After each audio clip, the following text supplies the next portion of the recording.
Okay, guys.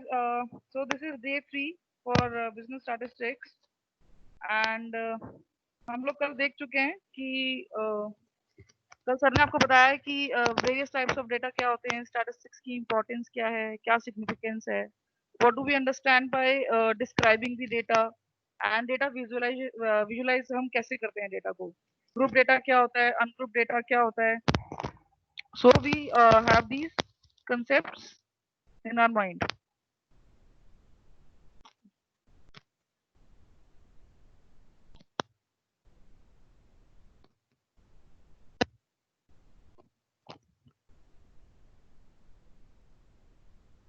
Okay, today we will understand कि how do we describe this data. ठीक है, we have two things with us.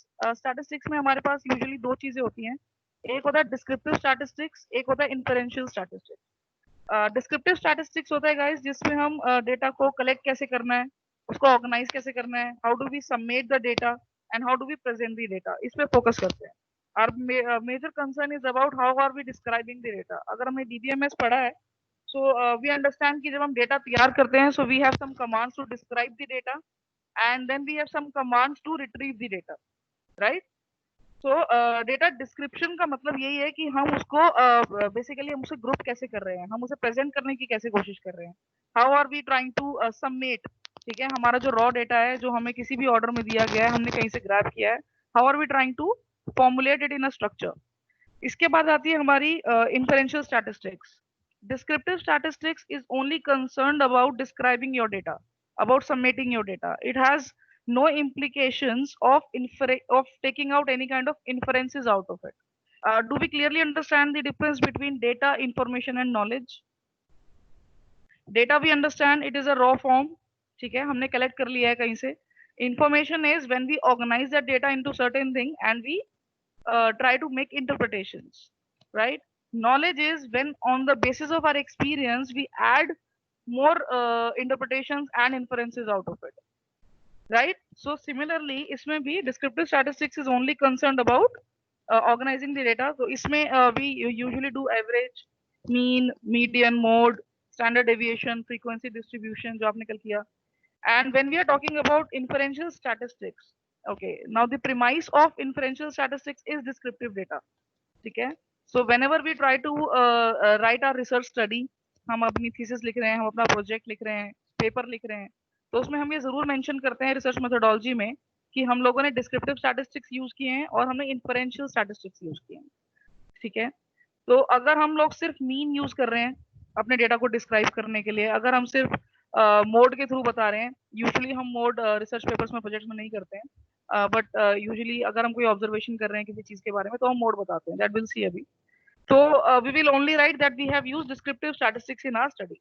But if we are trying to make inferences out of it, if we are extending those descriptive statistics further, ठीक है, हमने mean, median, mode, standard deviation निकाल लिया है. Now they very well form the basis for other statistics to count. ठीक है, इसके आगे की जो कहानी होती है, इसके आगे हमें टी टेस्ट करना है, इसके आगे हमें अनोवा करना है, रिग्रेशन लगा के इसमें से और कुछ रिट्रीव करना है. सो वो हमारी जाते हैं इन्फरेंशियल स्टैटिस्टिक्स में, जहाँ पे हम पॉपुलेशन के बारे में कोई इंफॉर्मेशन निकाल रहे हैं, सैंपल के बारे में इंफॉर्मेशन निकाल रहे हैं, then it goes in the inferential statistics part. Okay, so today we are doing this descriptive statistics part. So इसमें सबसे पहले गाइस हमारे पास आता है मेजर्स ऑफ सेंट्रल टेंडेंसी. ये रीडेबल है सबको, मैंने छोटा पीपीटी फॉर्म में खोला हुआ है, ये रीडेबल है, दिख रहा होगा? Yes, ma'am. Yes, ma'am. Okay, guys, thank you. So first of all, measures of central tendency, what do we understand by this? uh, we are aware about this number line system. हम number line के बारे में सब जानते हैं. Zero is the centre, one part is positive, one part is negative. So negative positive को भूल जाते हैं. अगर सिर्फ मैग्नीट्यूड की बात करें, मैग्नीट्यूड भी हम समझते हैं. गाइस कुछ टर्म्स इसके अंदर बार बार रिपीट होंगी और घबराना नहीं. आगे जैसे जैसे आपका स्टैट्स की क्लासेस आगे जाएंगी, आपको सारी चीजें समझ आ जाएंगी. आई जस्ट रिक्वेस्ट यू कि आप उन टर्म्स को लिख लो कहीं पर. ठीक है, जो भी टर्म आपको बॉदर कर रहा है, चाहे वो स्टैंडर्ड डेविएशन हो, वेरिएंस हो, मीन हो, कितना भी छोटा कितना भी बड़ा, पॉपुलेशन हो, सैंपल हो. पॉपुलेशन क्या चीज है, सैंपल अलग क्या चीज है, कुछ भी अगर आपको बॉदर कर रहा है, you just make a list of those words. ठीक है, at the end of this course you will be able to make majority out of it. काफी काफी चीजों का मतलब समझ आ जाएगा, ठीक है। So central tendency का मतलब है guys, when we are trying to yield some information about the middle part, ठीक है, we have this array of we have this ordered data, and what we are trying to find the central part or the information about the central or middle part of that data, ठीक है। So measures है हमारे पास, mode है, median, mean, percentiles and quartiles, इनको हम बारी बारी देखेंगे। First we are trying to establish the theory part of all these things, ठीक है। theory part करेंगे पहले, आपको बीच में न्यूमेरिकल्स में एक दो करने के लिए दूंगी, इसी में ही स्लाइड में ही I have questions, you just calculate and we can discuss the answers and then we can proceed। अब उसके बाद then I will tell you कि इनको हम एक्सेल में कैसे करते हैं, ठीक है। एक्सेल में हमारे पास कुछ पैकेजेस हैं, कुछ लॉजिकल कमांड्स हैं, स्टैटिस्टिकल कमांड्स हैं, उनके थ्रू हम एक्सेल में इनको कैसे ऑपरेट करते हैं, ठीक है। Very easy they are, but trust me, जब आप उसको हाथ से कैलकुलेट करते हैं, आप ये सोच सकते हो कि इसको हम कैलकुलेटर से कर सकते हैं या इसको एसपीएसएस में डायरेक्ट कर सकते हैं, एक्सेल में भी आप फॉर्मूला लगा के डायरेक्ट कर सकते हैं, यस बिल्कुल कर सकते हो। बट बड़े से बड़ा statistician till date they do it both ways, ठीक है। They do it by hand also and by your software also, just to have a more clarity by yourself कि करने की क्या कोशिश कर रहे हैं। ओके, सो सबसे पहले गाइस में हमारे पास आता है mode. Mode as we understand is nothing but it is the most frequently occurring value in the data set. हमारे पास एक ऑर्डर्ड सेट है, उसमें से सबसे ज्यादा जो वैल्यू रिपीट हो रही है, ठीक है, उसको हम बोलते हैं हमारा कि वो हमारा हाईएस्ट फ्रीक्वेंसी या हमारी उस नंबर की जो रिपीटिशन है वो सबसे ज्यादा है, that means it is the mode of our data. For that we have to organize our data into an ordered array, ठीक है। ascending to descending हम इसको array को अपना ऑर्डर में लाते हैं, उसके बाद then we observe कि कौन सी वैल्यू सबसे ज्यादा रिपीट हो रही है। आप बता सकते हैं इनमें सबसे ज्यादा वैल्यू कौन सी रिपीट हो रही है?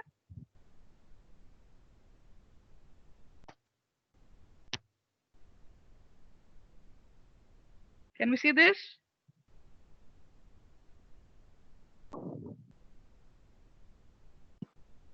I'm 1927. 19. 19. 19. राइट, 15. 19 जो है हमारी 19 गाइस, हमने सबसे पहले इसको असेंडिंग ऑर्डर में देखा, हमने इसको असेंडिंग ऑर्डर में सेट किया, ठीक है। इस ग्रुपिंग से it becomes easy for us to identify कि कौन सा नंबर सबसे ज्यादा रिपीट हो रहा है। रैंडमली हमें नहीं लोकेट करने पड़ते नंबर्स, ठीक है। So after grouping we saw that 19 is the most frequently occurring number. 19 के बाद कौन सा हो रहा है?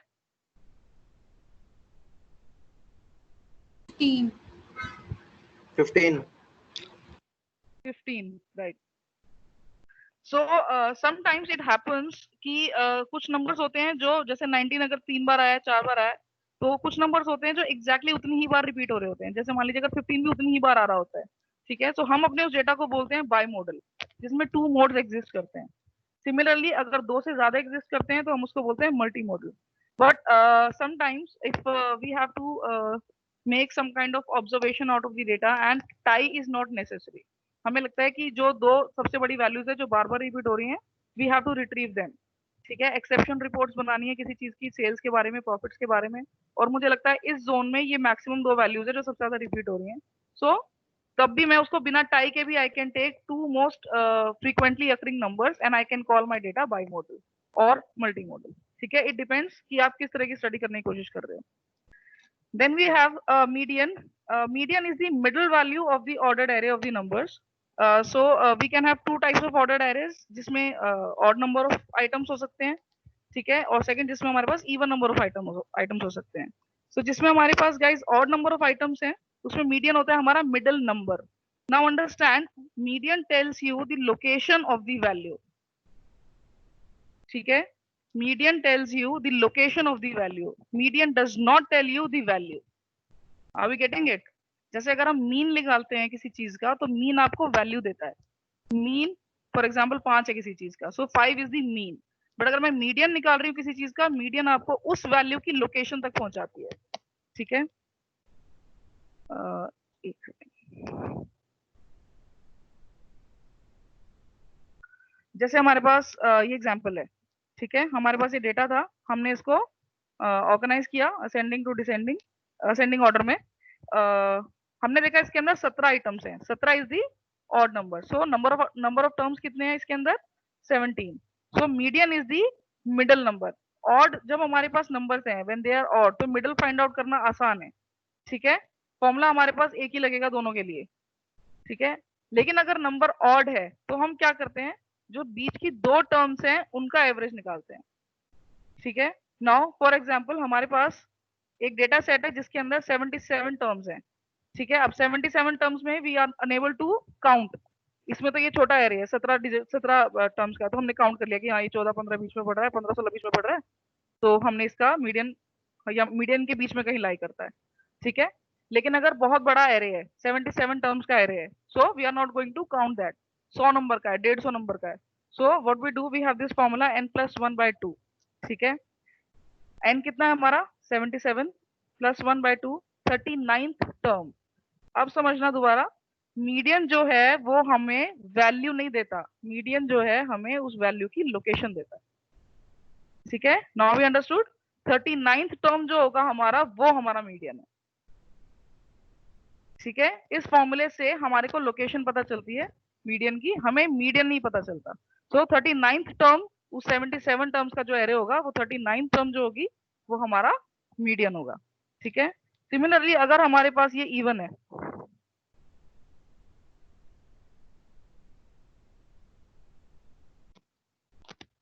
अगर हमारे पास ये इवन नंबर है, ठीक है, तो भी हम सेम ही फॉर्मूला लगाएंगे.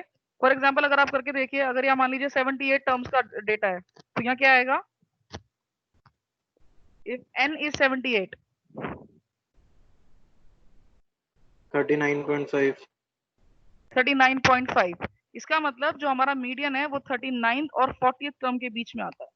तो जो भी हमारी 39th और 40th टर्म होगी, ठीक है, जो भी हमारी बीच की ये दो टर्म्स होंगे हम उनका एवरेज निकालेंगे, वो हमारा मीडियन होगा.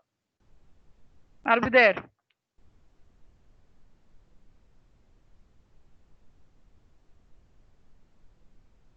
चलो ये जो ऊपर वाला है इसको करके देखते हैं. सबसे पहले वाले में हमारे पास थे 17 टर्म्स, इसमें हमारे पास है 16 टर्म्स. जो ये 16 टर्म्स वाला है जो मैं मार्क कर रही हूँ आपको, एक बार इसका आप मुझे बताएंगे क्या आएगा मीडियन. 16 + 1/2,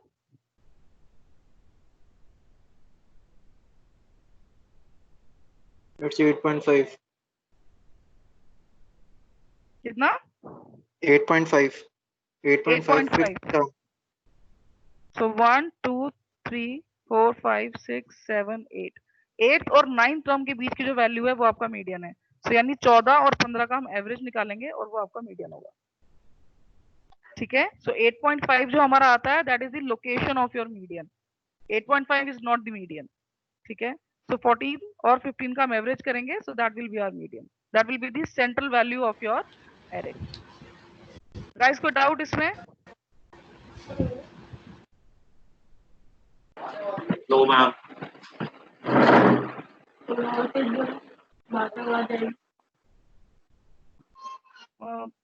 अपना प्लीज सिस्टम म्यूट कर लीजिए बच्चे, जिसका भी ऑन है.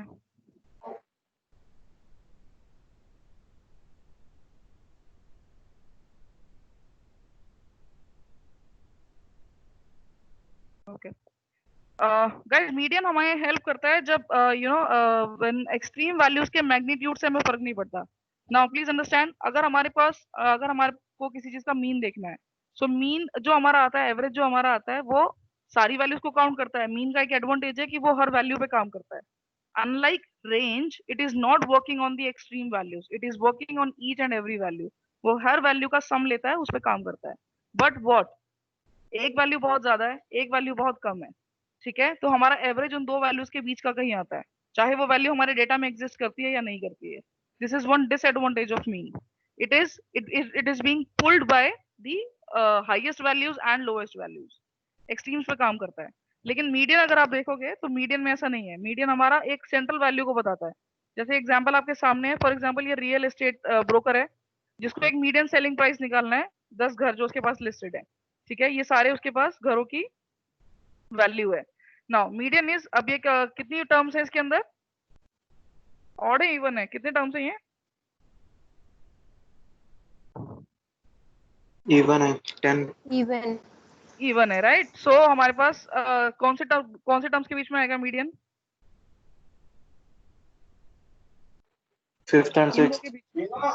राइट, इन दो के बीच में आएगा, ठीक है, या फिर इसमें उन्होंने कैलकुलेट किया है कि वो इतना होना चाहिए, ठीक है। Now this is the reasonable representation of this data. सारे 10 घरों का अगर $119,000 अगर हमारा निकल के आ रहा है तो वो एक रीजनेबल मीडियन वैल्यू है, ठीक है।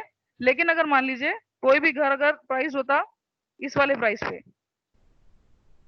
ठीक है, सो प्राइस अगर 10th हाउस का इतना होता, so the result would have been the same. However, if all the houses price were average, the resulting average will be this, ठीक है। अगर हम इन सबका एवरेज निकालते तो हमारे पास घर की वैल्यू, एवरेज मीन जो वैल्यू होती वो इतनी आती, ठीक है, $635,000, विच इज हायर देन 9।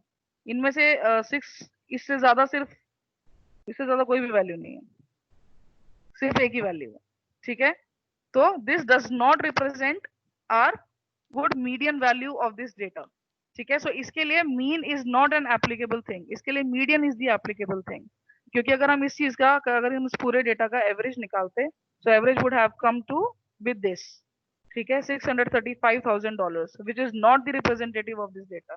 सो हमें इंटरप्रिटेशन के लिए, जो आपका रियल एस्टेट ब्रोकर है उसको उसकी रिप्रेजेंटेशन के लिए कोई ठीक से वैल्यू नहीं मिलती, ठीक है। It would have just gone to the extremes.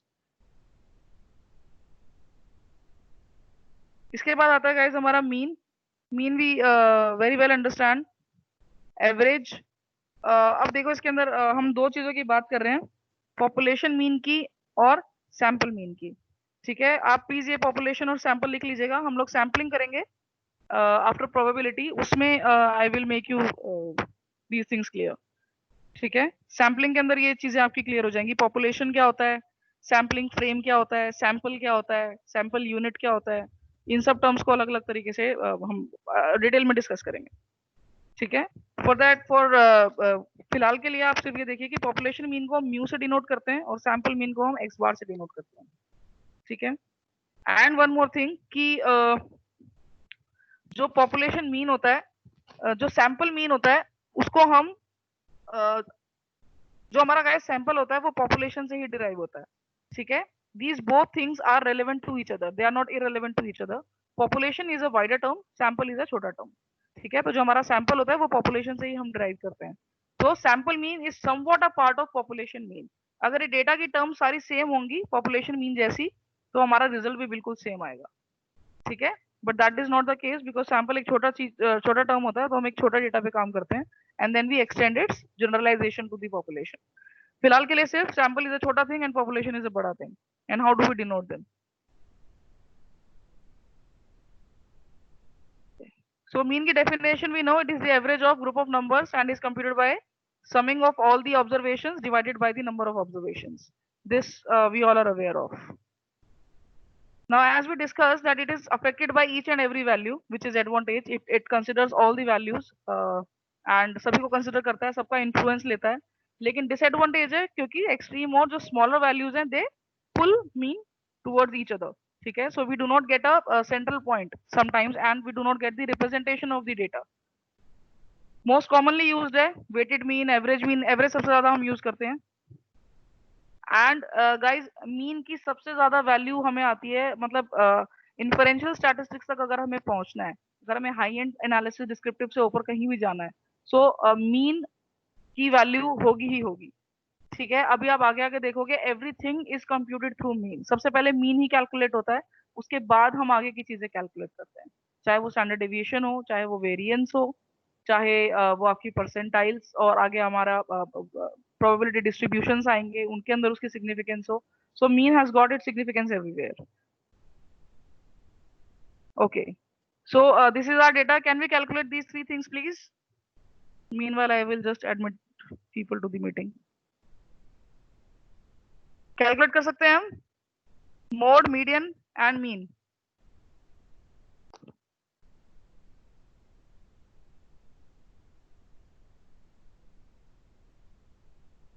एक सेकंड रुकना, लिख लो इतने टर्म्स यहाँ पे।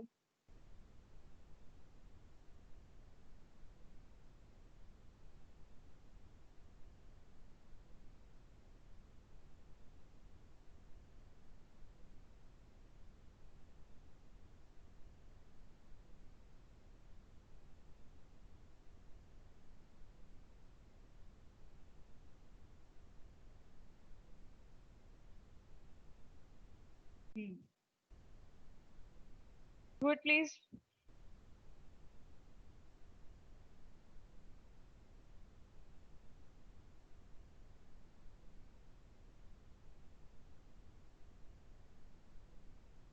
मोड तो विजिबल होगा. मोड कितना है?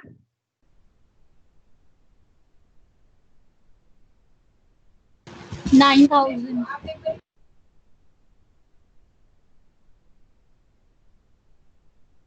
राइट.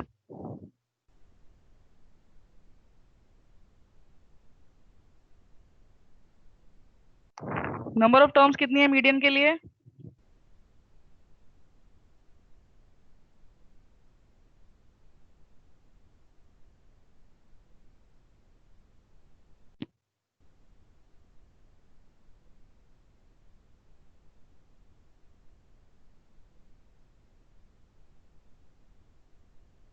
ऑड नंबर्स हैं तो प्रॉब्लम नहीं होगी. सेंट्रल वैल्यू मिल जाएगी.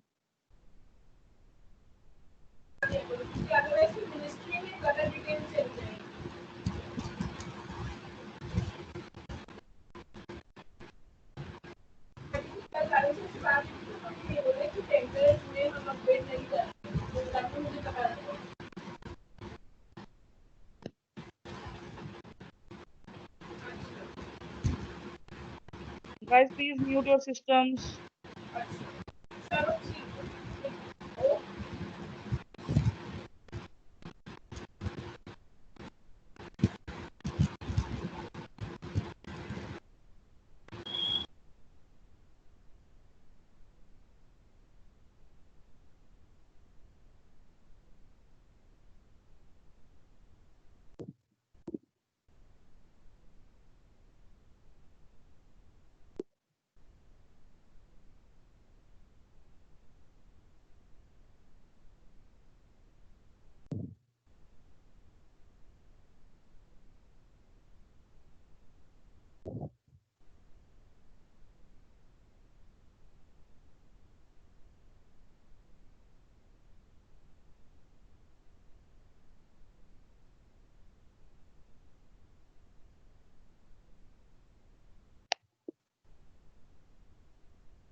डन गाइस, इतना टाइम नहीं लगना चाहिए. कैलकुलेटर होंगे सबके पास.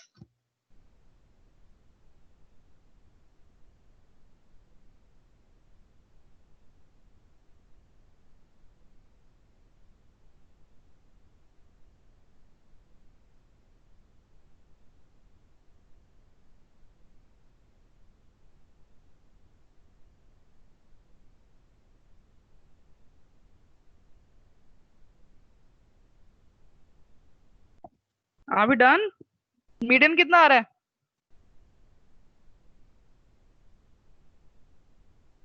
Am I audible? Hello. 20,000. Which कौन सी टर्म आ रही है दिशा? Which term? Seventh term. Seventh Seven. term. 20,000. Right, 20,000. और मीन कितना आ रहा है हमारा? 8,89,500. ठीक है guys, please confirm.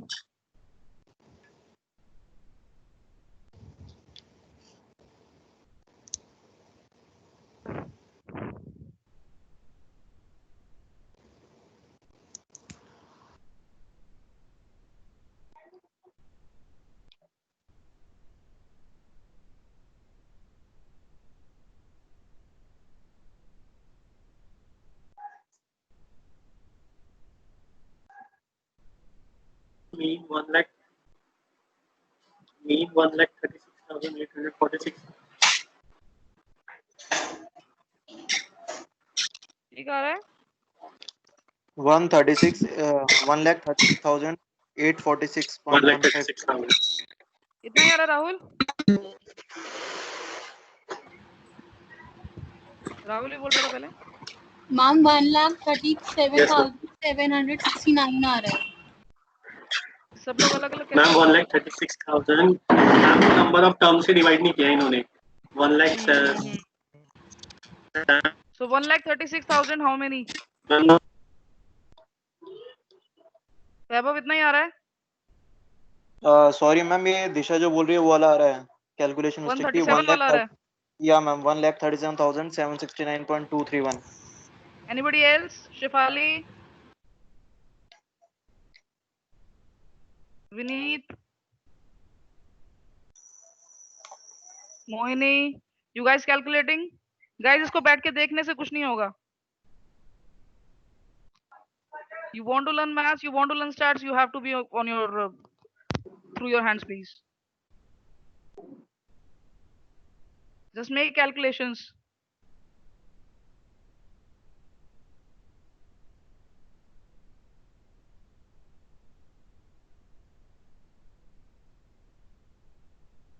We are not going to apply, or we are not going to make any kind of good inferences out of these tests if we do not know the meaning of these things. आगे कभी भी ये बातें repeat होंगी तो you have to come back again and again to these terms. ये वाली बात क्या होती है, group data क्या होता है, group data क्या होता है, categorical data क्या होता है, mean कैसे calculate करते हैं, population mean क्या होता है, sample mean क्या होता है, ये बार बार आके इन्हीं चीजों पे बात अटकेगी. Please calculate and just tell me. आगे standard deviation भी calculate करना है हाथ से.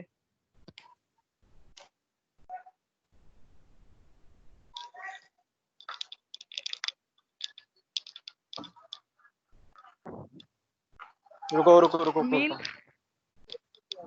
मीन 137 के आसपास आ गया सबका. अभी 136 आ रहा है. 137.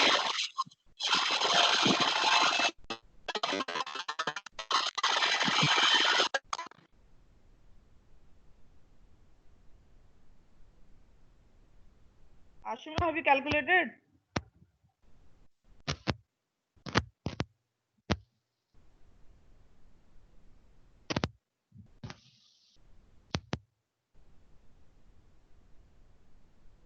मैम वही आ रहा है ना, मीन 1,36,846. एक सेकंड दो मुझे.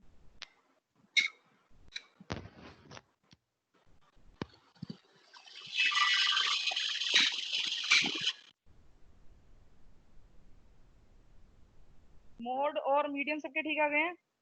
कोई डाउट नहीं है?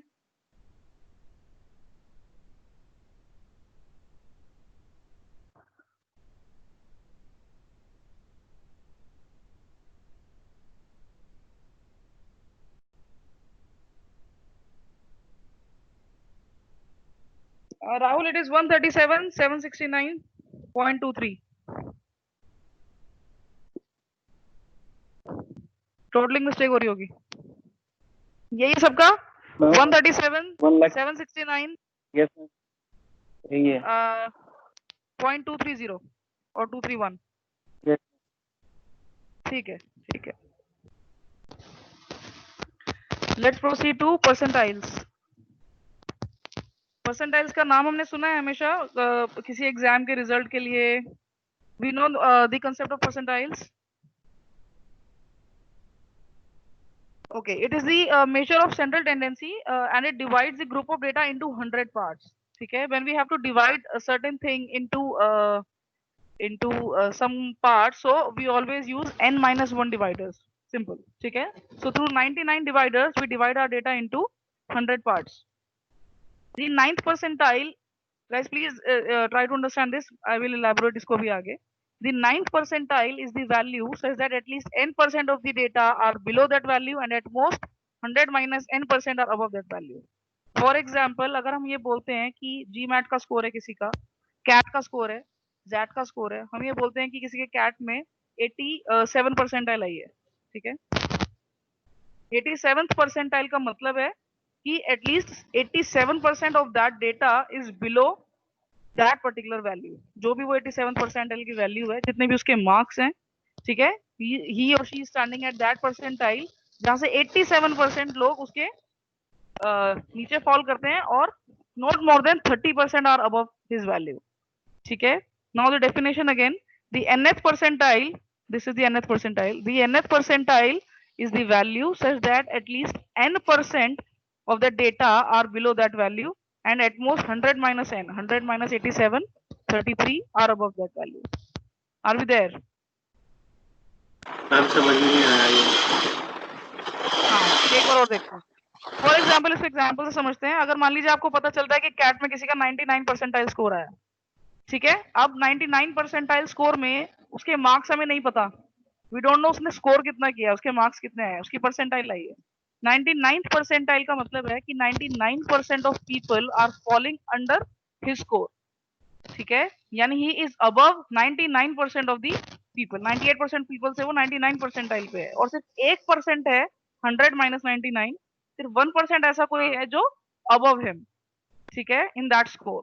स्कोर कितना है वो हमें नहीं पता, ठीक है, but 99th value, 99th percentile वो वैल्यू है कि इसका मतलब उतना percent of the data is falling below that candidate, ठीक है। 99 परसेंटाइल उसका मार्क्स है, इसका मतलब 99% ऐसे बच्चे हैं, 99% बच्चे हैं पूरे उस सैंपल के पॉपुलेशन के जो उससे नीचे फॉल करते हैं। सिर्फ 1% ऐसा कोई बच्चे हैं जो उससे अबव फॉल करते हैं, ठीक है। परसेंटाइल का यही कंसेप्ट होता है when we talk about marks also, किसी भी एंट्रेंस एग्जाम के, तब उसका मतलब भी यही होता है। So basically percentiles are dividing your data into a group of 100 parts, ठीक है। एज सेड बहुत सारे एग्जाम्स परसेंटाइल के बारे में ही बात करते हैं, ठीक है। इसका एक बार कैलकुलेशन देखते हैं कैसे कैलकुलेट करते हैं इसको।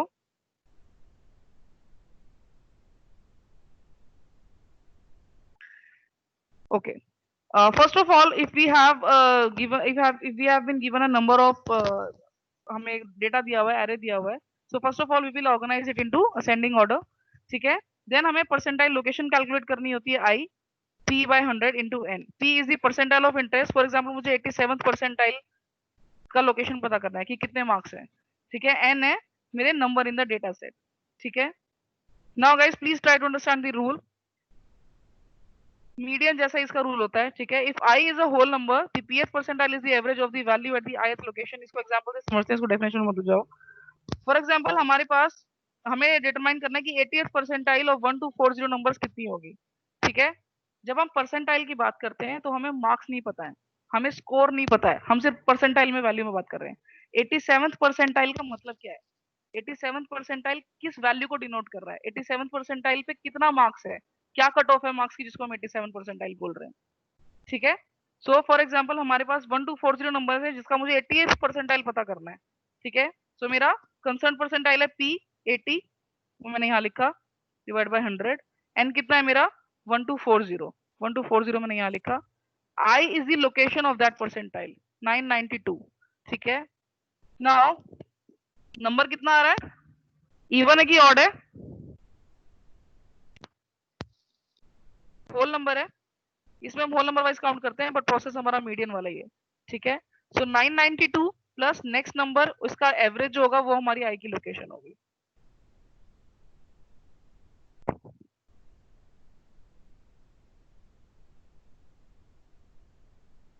दोबारा बोलूं,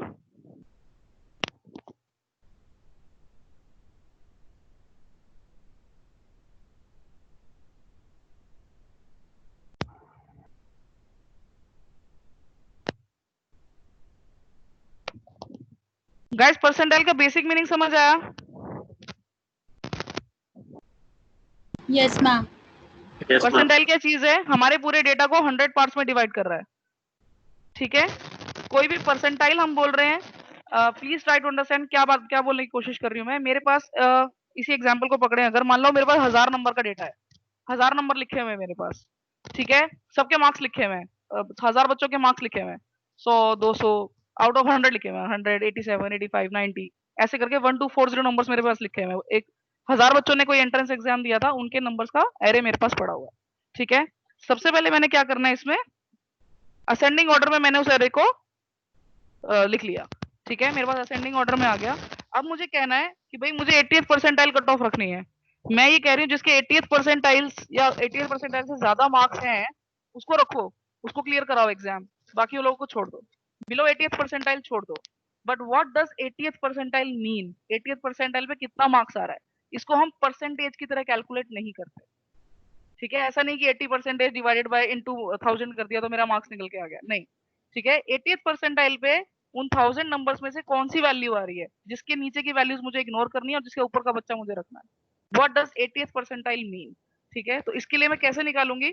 अगेन मीडियन की तरह आई जो है आपका लोकेशन बता रहा है, वैल्यू नहीं बता रहा है। ठीक है, I is telling you the location of the 80th percentile, not the 80th percentile. ठीक है, आई मैंने लोकेशन कैलकुलेट करने के लिए क्या किया, 80 जो थी मेरी डिजायर्ड परसेंटाइल जो मुझे कैलकुलेट करनी है, 80 परसेंटाइल कैलकुलेट करना चाहती हूँ मैं, divide by 100 according to formula. N मेरा है, मैंने एग्जांपल में 1000 बोला, एन मेरा है 1240। ठीक है, मैंने निकाला आई की लोकेशन आ गई 992। अब हमारा ये रूल बोलता है कि if I is a whole number तो pth percentile is the average of the value of I और आई प्लस 1। तो हमारी वैल्यू क्या होगी, 992 प्लस 1, 993 का एवरेज। जो भी वैल्यू 992 पोजीशन पे है और जो भी वैल्यू 993 पोजीशन पे है, उनका जो एवरेज होगा वो मेरी 80th परसेंटाइल है। ठीक है, आपको सारे 1000 नंबर देके कोई कैलकुलेट नहीं कराएगा, ये 1000 नंबर या 1240 नंबर में से कैलकुलेट करो। यूजुअली ये सिर्फ लोकेशन वाइज कैलकुलेट करने के लिए आती है।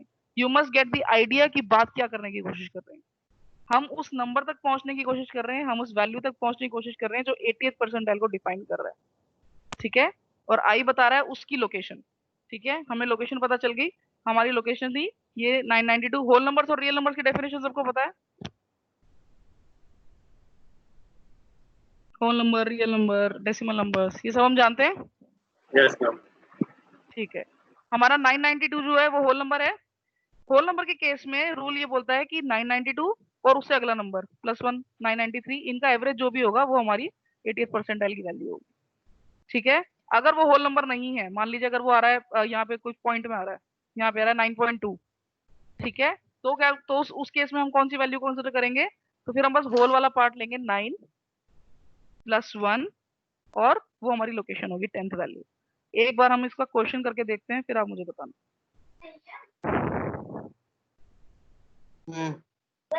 तो कैलकुलेट करेंगे प्लीज, 30th परसेंटाइल क्या आएगी इन 8 नंबर्स की? एक मिनट रुक। हमारे पास 8 नंबर दिए हुए हैं, 30th परसेंटाइल का क्या मतलब होगा इसमें?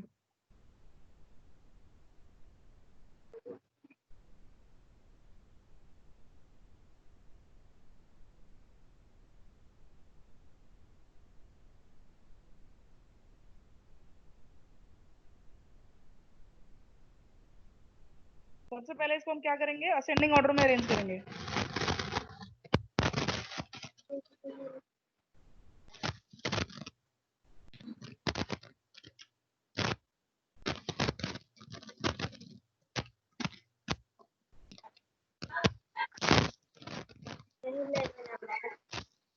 इलेवन है कहाँ? 11 एन भी पता है हमें, पी भी पता है, 30th परसेंटाइल का क्या वैल्यू आएगी?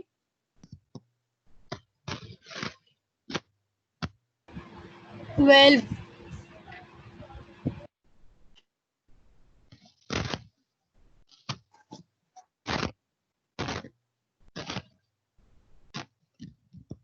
30 divided by 100 into 8, 2.4। 2.4 I value, I की वैल्यू क्या है? Yes, ma'am. 2.4 सबकी। Yes, ma'am. Simple formula, i is equals to sir p by 100। 2.4 आ गई। ठीक है, 2.4 हमारा होल नंबर नहीं है, 2.4 में से होल नंबर है 2, राइट? 2.4 में से होल नंबर पार्ट है 2, तो रूल में से बी वाले रूल पे जाएंगे। बी वाला रूल क्या बोलता है? बी वाला रूल बोलता है अगर I is not the whole number तो pth percentile is value located the whole number part of I plus 1। Whole number part आया हमारा 2, तो 2 प्लस 1, थर्ड पोजीशन पे जो नंबर है वो हमारा 30th परसेंटाइल है। क्या नंबर है थर्ड पोजीशन पे आफ्टर असेंडिंग ऑर्डर?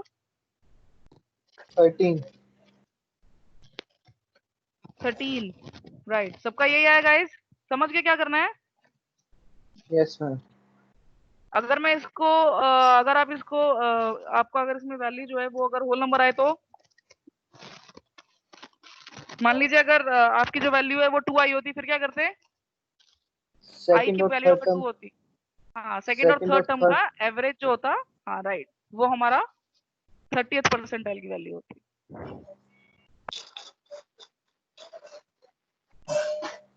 गाइस यहाँ तक साफ है? मैम एक बार प्रीवियस वाली स्लाइड दियो ना। हाँ एक सेकेंड, ये वाली सुपर वाली रूल वाली रूल वाली मैम। ये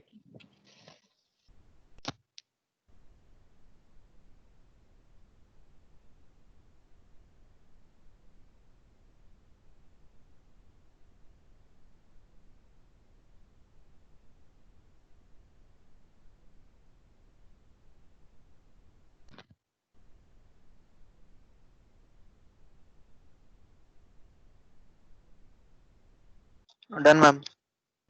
ठीक है। Are we through this? Whole number आ रहा है और होल नंबर नहीं आ रहा तो हम परसेंटाइल कैसे कैलकुलेट करते हैं? सो यूजुअली भी if you have your data and you have to calculate कि परसेंटाइल वाइज कौन से डेटा की किस वैल्यू की बात कर रहे हैं तो आप अपने आप ही निकाल सकते हैं। ठीक है। अगर एंट्रेंस एग्जाम की आप बात करें तो उनके कट ऑफ जो पॉइंट्स होते हैं, कट ऑफ जो मार्क्स होते हैं वो आपको आराम से मिल जाते हैं online. If you want to calculate कि कौन सी वैल्यू 80th परसेंटाइल पड़ रही है या कितनी परसेंटाइल पे कितना कट ऑफ आया, so you can always calculate it. हाँ डेटा थोड़ा बड़ा होगा but you can do it. ठीक है। इसको हमें एक्सेल में कैसे करते हैं परसेंटाइल कैलकुलेट, वो भी हम आगे देखेंगे। Then comes guys quartiles. Quart जो वर्ड है वो अपने आप में इसका मतलब होता है 4। ठीक है। सो परसेंटाइल अगर डिवाइड कर रहा है उसको 100 पार्ट्स में तो क्वार्टाइल डिवाइड करता है डेटा को 4 पार्ट में। ठीक है। सो 4 पार्ट्स के लिए हमारे डिवाइडर्स कितने होंगे? 3। इसको फिगर से समझते हैं। हमारे पास 3 क्वार्टाइल डिवाइडर्स होते हैं जो हमारे डेटा को 4 पार्ट्स में डिवाइड करते हैं, इक्वल पार्ट्स में। ठीक है। सो हमारा जो फर्स्ट क्वार्टाइल होता है वो लाई करता है 25% ऑफ द डेटा पे। सेकंड क्वार्टाइल जो होता है वो हमारा मीडियन की तरह होता है, वो 50% ऑफ द डेटा पे लाई करता है, एग्जैक्टली सेंटर पे। ठीक है। तो इसे हम मीडियन की तरह ही ट्रीट करते हैं। थर्ड क्वार्टाइल जो होता है वो हमारा 75% ऑफ द डेटा पे लाई करता है। ठीक है। Now how do we calculate them? Again same procedure. अगर हमें Q1, Q2 और Q3 बताना है तीनों नंबर्स का, सो Q1 is found at 25 percentile, P25 की वैल्यू निकालेंगे। P हमारा 25, P की वैल्यू हमें पता है, N हमारा 8, so we get the I की लोकेशन 2। ठीक है। Because it is a whole number, so average second position पे क्या है? 109 और थर्ड पे क्या है? 114 divide by 2। This will be our first quartile का वैल्यू। ठीक है। अब आप देखोगे जो फर्स्ट क्वार्टाइल की वैल्यू आई है P25 111.5, सिर्फ 2 ही वैल्यू इससे छोटी है। ठीक है। यानी हमारा डेटा एग्जैक्टली कितने पार्ट में डिवाइड कर दिया इसने? ये 25% डेटा इसमें से निकाल दिया। समझ आया? Shall I repeat? Yes ma'am. Okay.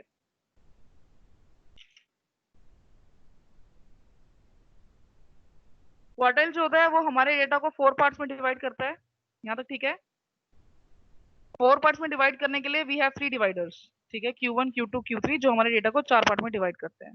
Q1 जो होता है हमारा लोअर क्वार्टाइल, फर्स्ट क्वार्टाइल जो होता है वो डेटा को 25% यानी 1/4 डेटा को एक्सप्लेन कर देता है, 1/4 डेटा को बता देता है। सेकेंड जो होता है वो हमारे 2/4 डेटा की बात कर रहा है, और जो थर्ड क्वार्टर है वो हमारे 3/4 डेटा को एक्सप्लेन कर रहा है, 3/4 डेटा की वैल्यू बताता है कि ये बता रहा है 1/4 डेटा पे कौन सी वैल्यू आएगी, 2/4 यानी हाफ पे कौन सी वैल्यू आएगी, और 3/4 पे कौन सी वैल्यू आएगी। ठीक है। So how do we calculate this? Same हमारा परसेंटाइल वाला फॉर्मूला लगता है इसके अंदर, लोकेशन बताता है। ठीक है। हमारा डेटा है कितनी टर्म्स का? 8। ठीक है। हाँ 8 टर्म्स हमारे पास इसके अंदर है, हमने इनको असेंडिंग ऑर्डर में अरेंज कर लिया सबसे पहले। अब हमें बताना हमारा Q1 कहाँ फॉल करेगा, इसमें Q1 कहाँ आएगा, कौन सी वैल्यू के बाद आएगा। लॉजिकली अगर हम देखें 8 वैल्यूज में से 2 के बाद कहीं फॉल करना चाहिए, राइट? क्योंकि डेटा 8 टर्म्स का है तो 1/4 कितना हो गया? शुरू की 2 टर्म्स। कैलकुलेट करके देखते हैं। एन हमने लगाया 8, डिजायर्ड हमारा जो क्वार्टाइल था वो 25, सेकंड हमारा क्या है? Whole number. So second value plus third value का एवरेज। सेकंड और थर्ड पोजीशन पे कौन कौन से नंबर्स हैं? 109, 1014, इनका एवरेज आया 111.5। हम बोल रहे थे कि 2 जो वैल्यूज है वो ही होनी चाहिए 1/4 में। 111.5 से कितनी वैल्यूज कम है डेटा के अंदर? 111.5 से इस पूरे में कितनी वैल्यूज कम है? 2। So that is the location of our quartile 1। So logically भी ठीक है एंड कैलकुलेशन वाइज भी ठीक है। Q2 निकालेंगे। Q2 हमारा मीडियन की तरह ही होता है, ठीक है। तो मीडियन में हम कैसे कैलकुलेट करते हैं, हमारे पास अगर इवन नंबर ऑफ टर्म्स हैं तो सेंट्रल टू टर्म्स, इन दोनों टर्म्स का एवरेज आ गया 118.5। 118.5 से कितनी वैल्यूज कम है, 4। तो यानी ये एग्जैक्टली सेंटर है, यानी Q2 की वैल्यू भी ठीक है। एग्जैक्टली हाफ में डिवाइड कर दिया ना इसने, लॉजिकली भी यही होना चाहिए था। Q2 क्या होता है, 50% ऑफ द डेटा, तो 50% के बीच में ही लाई कर रहा है, ठीक है। It is exactly the centre point. Q3 भी कैसे कैलकुलेट करेंगे, Q3 हमारे डेटा को 3/4 में डिवाइड कर देगा, यानी 6 क्या है हमारा होल नंबर, अगेन 6 और 7 टर्म का एवरेज आ गया। 6 और 7 टर्म का एवरेज हमारा फॉल किया 123 पॉइंट समथिंग, और इसे हमारे डेटा को एग्जैक्टली 3/4 में डिवाइड कर दिया। कोई डाउट गाइस?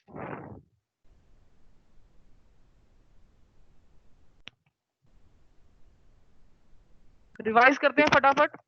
मोड होता है Q3 हमारा, sorry. हाँ दोबारा बोलो। Q3 Q3 ठीक है, ठीक है। Q1 Q2 क्लियर है। Q3 गाइस सेम बिल्कुल Q1 जैसा ही। Q3 में मैंने कहा Q3 जो हमारा होता है वो हमारे डेटा को 75% यानी 3/4 में डिवाइड करता है। सो हमें पता करना है कि 3/4 पोजीशन ऑफ द डेटा पे क्या वैल्यू लाई करती है। I is equals to P by 100 into N। P का वैल्यू है मेरा 75, 100 वैल्यू थी 8, 6 क्या है whole number. So whole number यानी 1 2 3 4 5 6 और 7 टर्म्स का एवरेज हम ले लेंगे। कितना एवरेज आया, 123.5, यानी 123.5 जो है वो मेरे डेटा का थर्ड पार्ट है, थर्ड पोर्शन। Q3 मेरा 123.5 है। लॉजिकली अगर देखें 3/4 ऑफ द डेटा का मतलब ये है कि इतना डेटा आपका इसके अंदर लाइक करना चाहिए। 123 से कितनी टर्म्स कम है, 6 एग्जैक्टली। 123 यहाँ लाई कर रहा है ना, सिर्फ 2 टर्म्स अबव है, बाकी सारी टर्म्स उसके बिलो है, यानी 3/4 डेटा में उसने उसको डिवाइड कर दिया। तो Q3 मेरा क्या है 123.5। So logically भी and calculation wise भी it is dividing our data into desired states. Are we there? Quartile का क्वेश्चन कर सकते हैं please, Q1 Q2 Q3 calculate कर सकते हैं।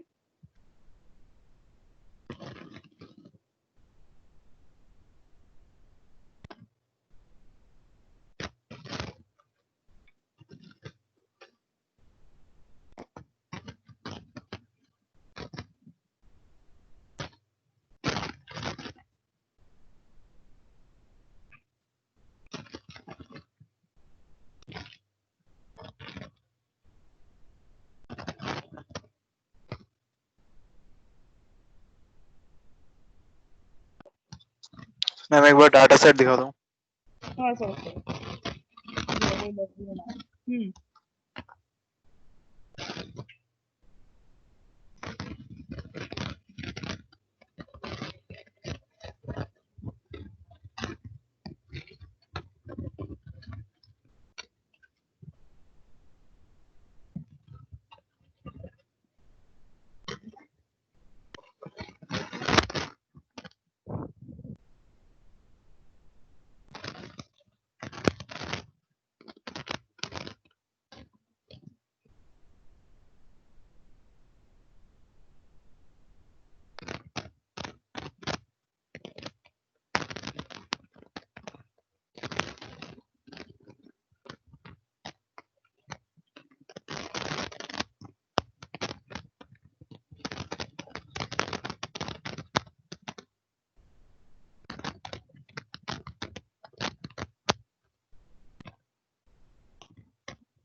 Done, ma'am.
Q1 is 2460. क्या Q1 गलत आ रहा है? Q2 भी सबसे लगा रहा है and Q3 is 7750.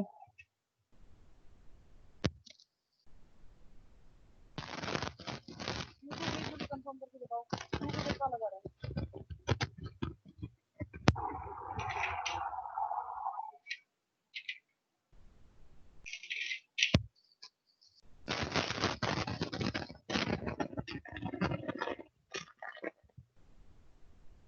Q1 सबका आ गया 2460. Yes, ma'am. Q2 में कुछ प्रॉब्लम आ रही है Q2 सबका लगा रहा है.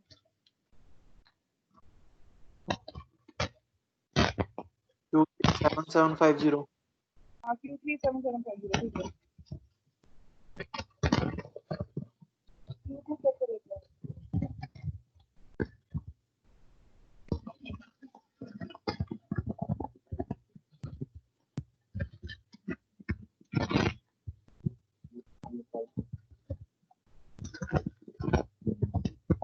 Q2 गलत आ रहा है Q2 कर सकते हैं. Q2 3562 आ रहा है सबका.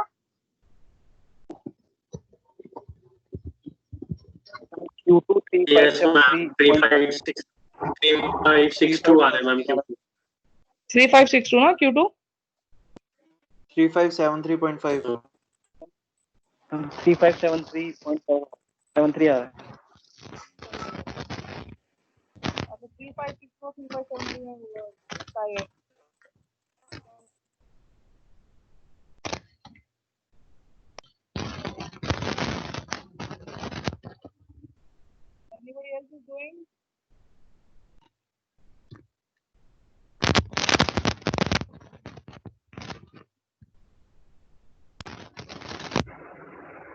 जो भी आपके क्वार्टाइल वैल्यूज आए हैं वो आपने अगर नोटिस किया तो क्या वो आपके डेटा को Q1 जो है वो 1/4 पार्ट में डिवाइड कर रहा है? कितनी वैल्यूज कम है 2460 से?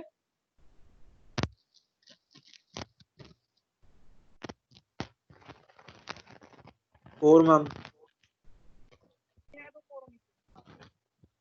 तो सेकंड है उससे 8 वैल्यूज कम होनी चाहिए। जो आपकी सेकंड वैल्यू है गाइस वो चाहे कुछ हो जाएगी 3562 या 3573 है, कितनी वैल्यूज उससे कम है? 3573 से कितनी वैल्यूज कम है? 8। अच्छा, और 3562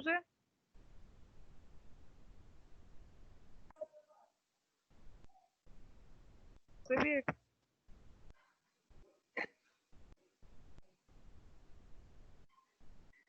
62 से मैम 7 आएंगे। हाँ, तो 3573 आपका Q2 होगा। Q2 इज द मीडियन, वो एग्जैक्टली सेंटर पॉइंट है आपके डेटा का। तो अगर डेटा में 16 टर्म्स हैं तो 8th टर्म पे आपका मीडियन आएगा, Q2 आएगा। तो 3573.5 is your Q2 and Q3 is 7750, जिससे आपकी कितनी वैल्यूज कम होनी चाहिए? 3/4 वैल्यूज कम होनी चाहिए। 7750 वेलकम। से कितनी वैल्यूज कम है?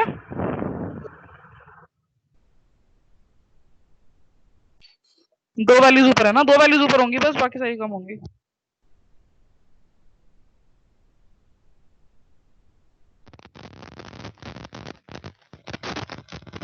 सोलह में से 14 वैल्यूज कम होंगी। 4 वैल्यूज ऊपर होंगे ना मैम?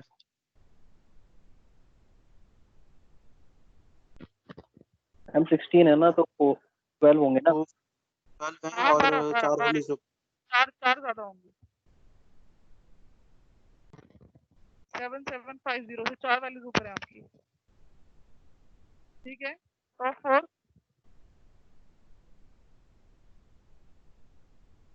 4 वैल्यूज आपकी कम है, ज्यादा है।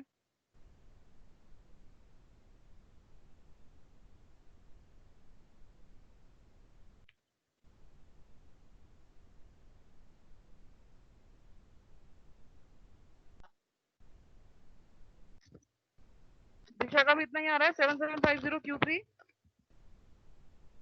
मैम मैंने एक्चुअली 15 वैल्यूज ले ली थी, लास्ट वाली मेरी गिनी नहीं गई, इसलिए मेरी गलत आ रही थी। अब मैंने चेक किया, सही है। गाइस बाकी सबका भी आ गया 7750।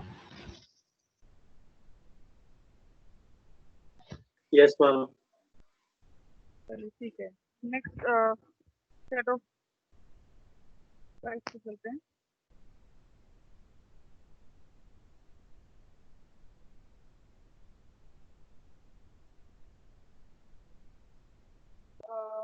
गाइस हमने बात की अभी तक मेजर्स ऑफ सेंट्रल टेंडेंसी की, जिसमें हमारे डेटा का सेंटर पॉइंट हम ढूंढने की कोशिश करते हैं, ठीक है, so that we can divide our data into somewhat equal parts. Now we will talk about measures of variability. Variability का मतलब है कि आपका जो डेटा है वो डिस्पर्स कितना है, ठीक है। इस बात का क्या मतलब है, अगर ये प्रोबेबिलिटी हम ये देख रहे हैं हम नॉर्मली डिस्ट्रीब्यूशन कर्व, सेंटर जो लाइन होती है वो हमेशा आपकी मीन की होती है, ठीक है। जो आपका मीन होता है वो हमेशा सेंटर लाइन करता है। हमारा डेटा कितना डिस्पर्स है, अगर आप देखोगे तो इस पूरे डेटा का मीन सेम है, राइट।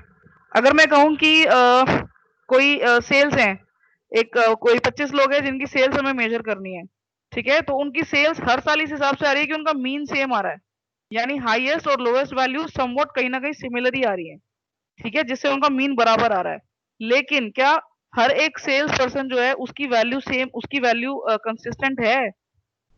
मीन का एक ये प्रॉब्लम होता है कि वो हमेशा एक्सट्रीम वैल्यूज के बीच में फ्लक्चुएट करता है, ठीक है। So if somebody is performing very well and if somebody is not performing that well, तो उसकी जो वैल्यूज होती है वो इन दो के बीच में टॉगल करती है। But what about others, what about the dispersion, what about somebody's consistent efforts, तो वो ये एक्सट्रीम्स के बीच में हमेशा इग्नोर हो जाता है, ठीक है। इसके लिए हम लोग यूज करते हैं हमेशा मेजर्स ऑफ वेरिएबिलिटी। इसके लिए हमारे पास अलग अलग मेजर्स हैं, ठीक है, but try to understand mean is same but the dispersion,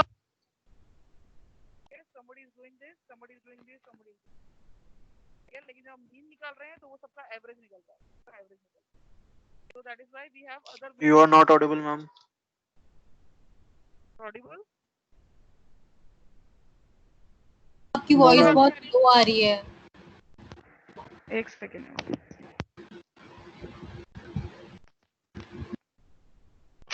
hello better नहीं? No ma'am.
Am I audible now?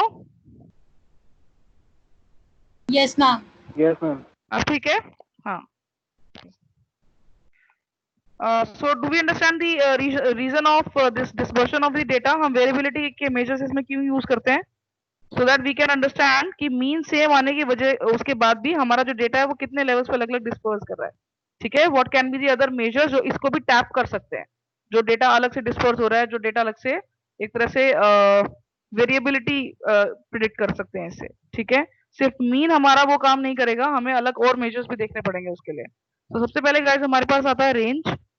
Range we understand it is the difference between the largest and the smallest value of the set. Again it is working on the extremes, so it has its own demerits, ठीक है?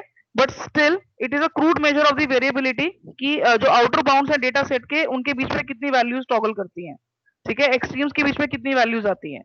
सो range हमारा एक बहुत preliminary तरीके से measure of variability है।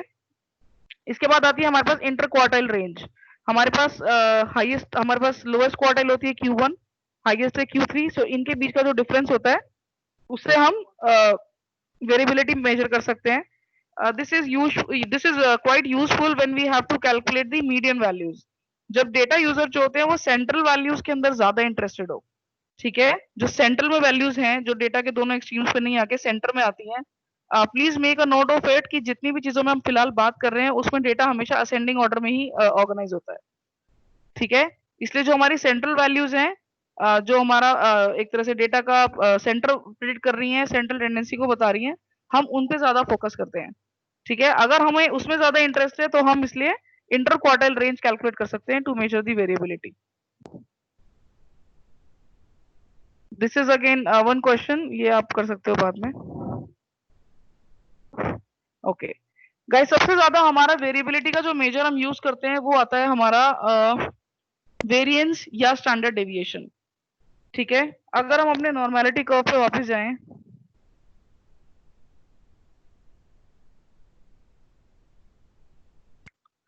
Okay हमारा यहाँ पे मीन वैल्यू है, ठीक है? जितना भी एरिया हमारा अंडर कर्व होता है, हमने कभी कॉन्फिडेंस इंटरवल्स का नाम सुना है? 95% confidence interval, 68% confidence interval, 99% confidence interval. अगर किसी ने भी प्रोजेक्ट में कभी टी टेस्ट लगाया है, कोरिलेशंस लगाए हैं? No ma'am. अच्छा ठीक है, तो इसको भी अभी आगे फिर हम डिफाइन करते हैं। नॉर्मलिटी कर्व तो सबको पता है, नॉर्मल कर्व क्या होते हैं?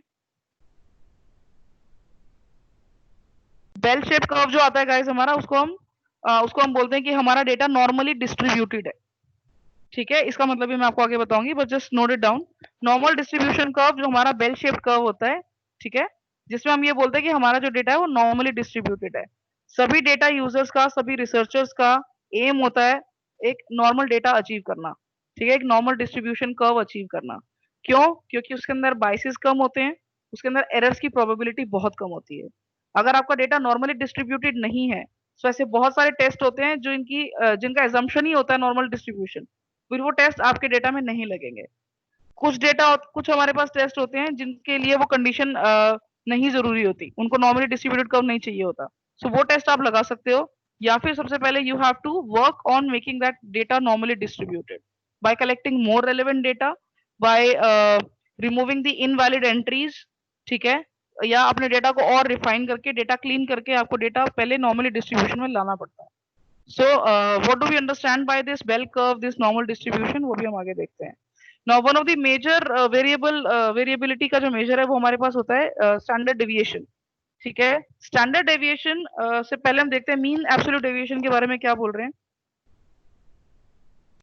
Mean absolute deviation is nothing guys but जब हम किसी भी चीज का मोड, किसी भी चीज का मैग्नीट्यूड से मेजर कर रहे हैं किसी चीज को, इसका फॉर्मूला देखते हैं. This is the mean absolute deviation. Deviation का फॉर्मूला नॉर्मली जो होता है वो होता है हमारा x minus mu. Mu is population mean divided by n number of entries. ठीक है, मीन एब्सोल्यूट डेविएशन क्या करता है, इन सभी वैल्यूज का एब्सोल्यूट वैल्यू लेता है. Absolute we understand the magnitude only. ठीक है, सिर्फ मैग्नीट्यूड मेजर करता है so that it can understand कि आपका जो डेटा है वो मीन वैल्यू से कितना डेविएट कर रहा है. ठीक है, आपका ये मीन वैल्यू है. ठीक है, आपने अपने मीन वैल्यू में से आपका आपकी ये फ्रीक्वेंसीज थी, ये आपकी फ्रीक्वेंसीज थी. ठीक है, आपने इनका मीन निकाला, यहाँ पे आपने मीन कैलकुलेट किया, फिर आपने x माइनस मीन कैलकुलेट किया, तो कुछ वैल्यूज आपकी इधर लाइक कर रही है, कुछ वैल्यूज आपकी इधर लाइक कर रही है. ठीक है, सो ये आपको बता रही है कि ये आपकी वैल्यू सेंटर से कितनी डिस्पर्स हो रही है, कितना ज्यादा दूर तक आपका डेटा फ्लोट कर रहा है. ठीक है, so this is the variability measure. Standard deviation आपको ये बताता है कि आपका मीन से, स्टैंडर्ड डेविएशन हम इसको बोलते हैं, it is a standardized deviation. ठीक है, स्टैंडर्ड डेविएशन से पहले हमेशा वेरिएंस कैलकुलेट होता है. वेरिएंस का under root is standard deviation. Standard deviation variance से ज्यादा इंपॉर्टेंट है. क्यों ज्यादा इंपॉर्टेंट है वो भी मैं अभी आपको बताती हूँ. ठीक है, मीन एब्सोल्यूट डेविएशन की हमें ऐसी बहुत सिग्निफिकेंस नहीं होती है स्टैट्स में, बट इट इज जस्ट कि अगर आपको सिर्फ मैग्नीट्यूड कैलकुलेट करना है, अगर आपको इनके सिंबल्स पे नहीं जाना है, सिर्फ आपको देखना है कि मोटा मोटा कितना आपका डेटा फ्लक्चुएट कर रहा है मीन के अराउंड, तो आप वो मीन एब्सोल्यूट डेविएशन से देख सकते हो. बट आपकी स्टैटिस्टिक्स में, आपके टेस्ट में मीन एब्सोल्यूट डेविएशन का बहुत रोल नहीं होता. ठीक है, सबसे ज्यादा रोल होता है आपके स्टैंडर्ड डेविएशन का. स्टैंडर्ड डेविएशन पे आते हैं, इसके बाद वेरिएंस पहले कैलकुलेट होगा.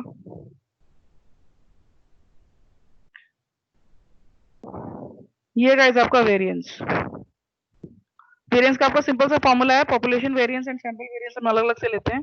पॉपुलेशन वेरिएंस को हम डिनोट करते हैं सिग्मा से, और सैंपल को हम डिनोट करते हैं एक्स बार से.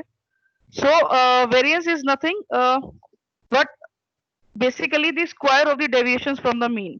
ठीक है, इसी को अगर आप अंडर रूट कर देंगे तो आपका स्टैंडर्ड डेविएशन आ जाएगा. Standard deviation is a more useful or more significant thing to understand in statistics rather than anything else. Why we do this? Because it is a standardized version of the deviation. Now we understand the concept of units.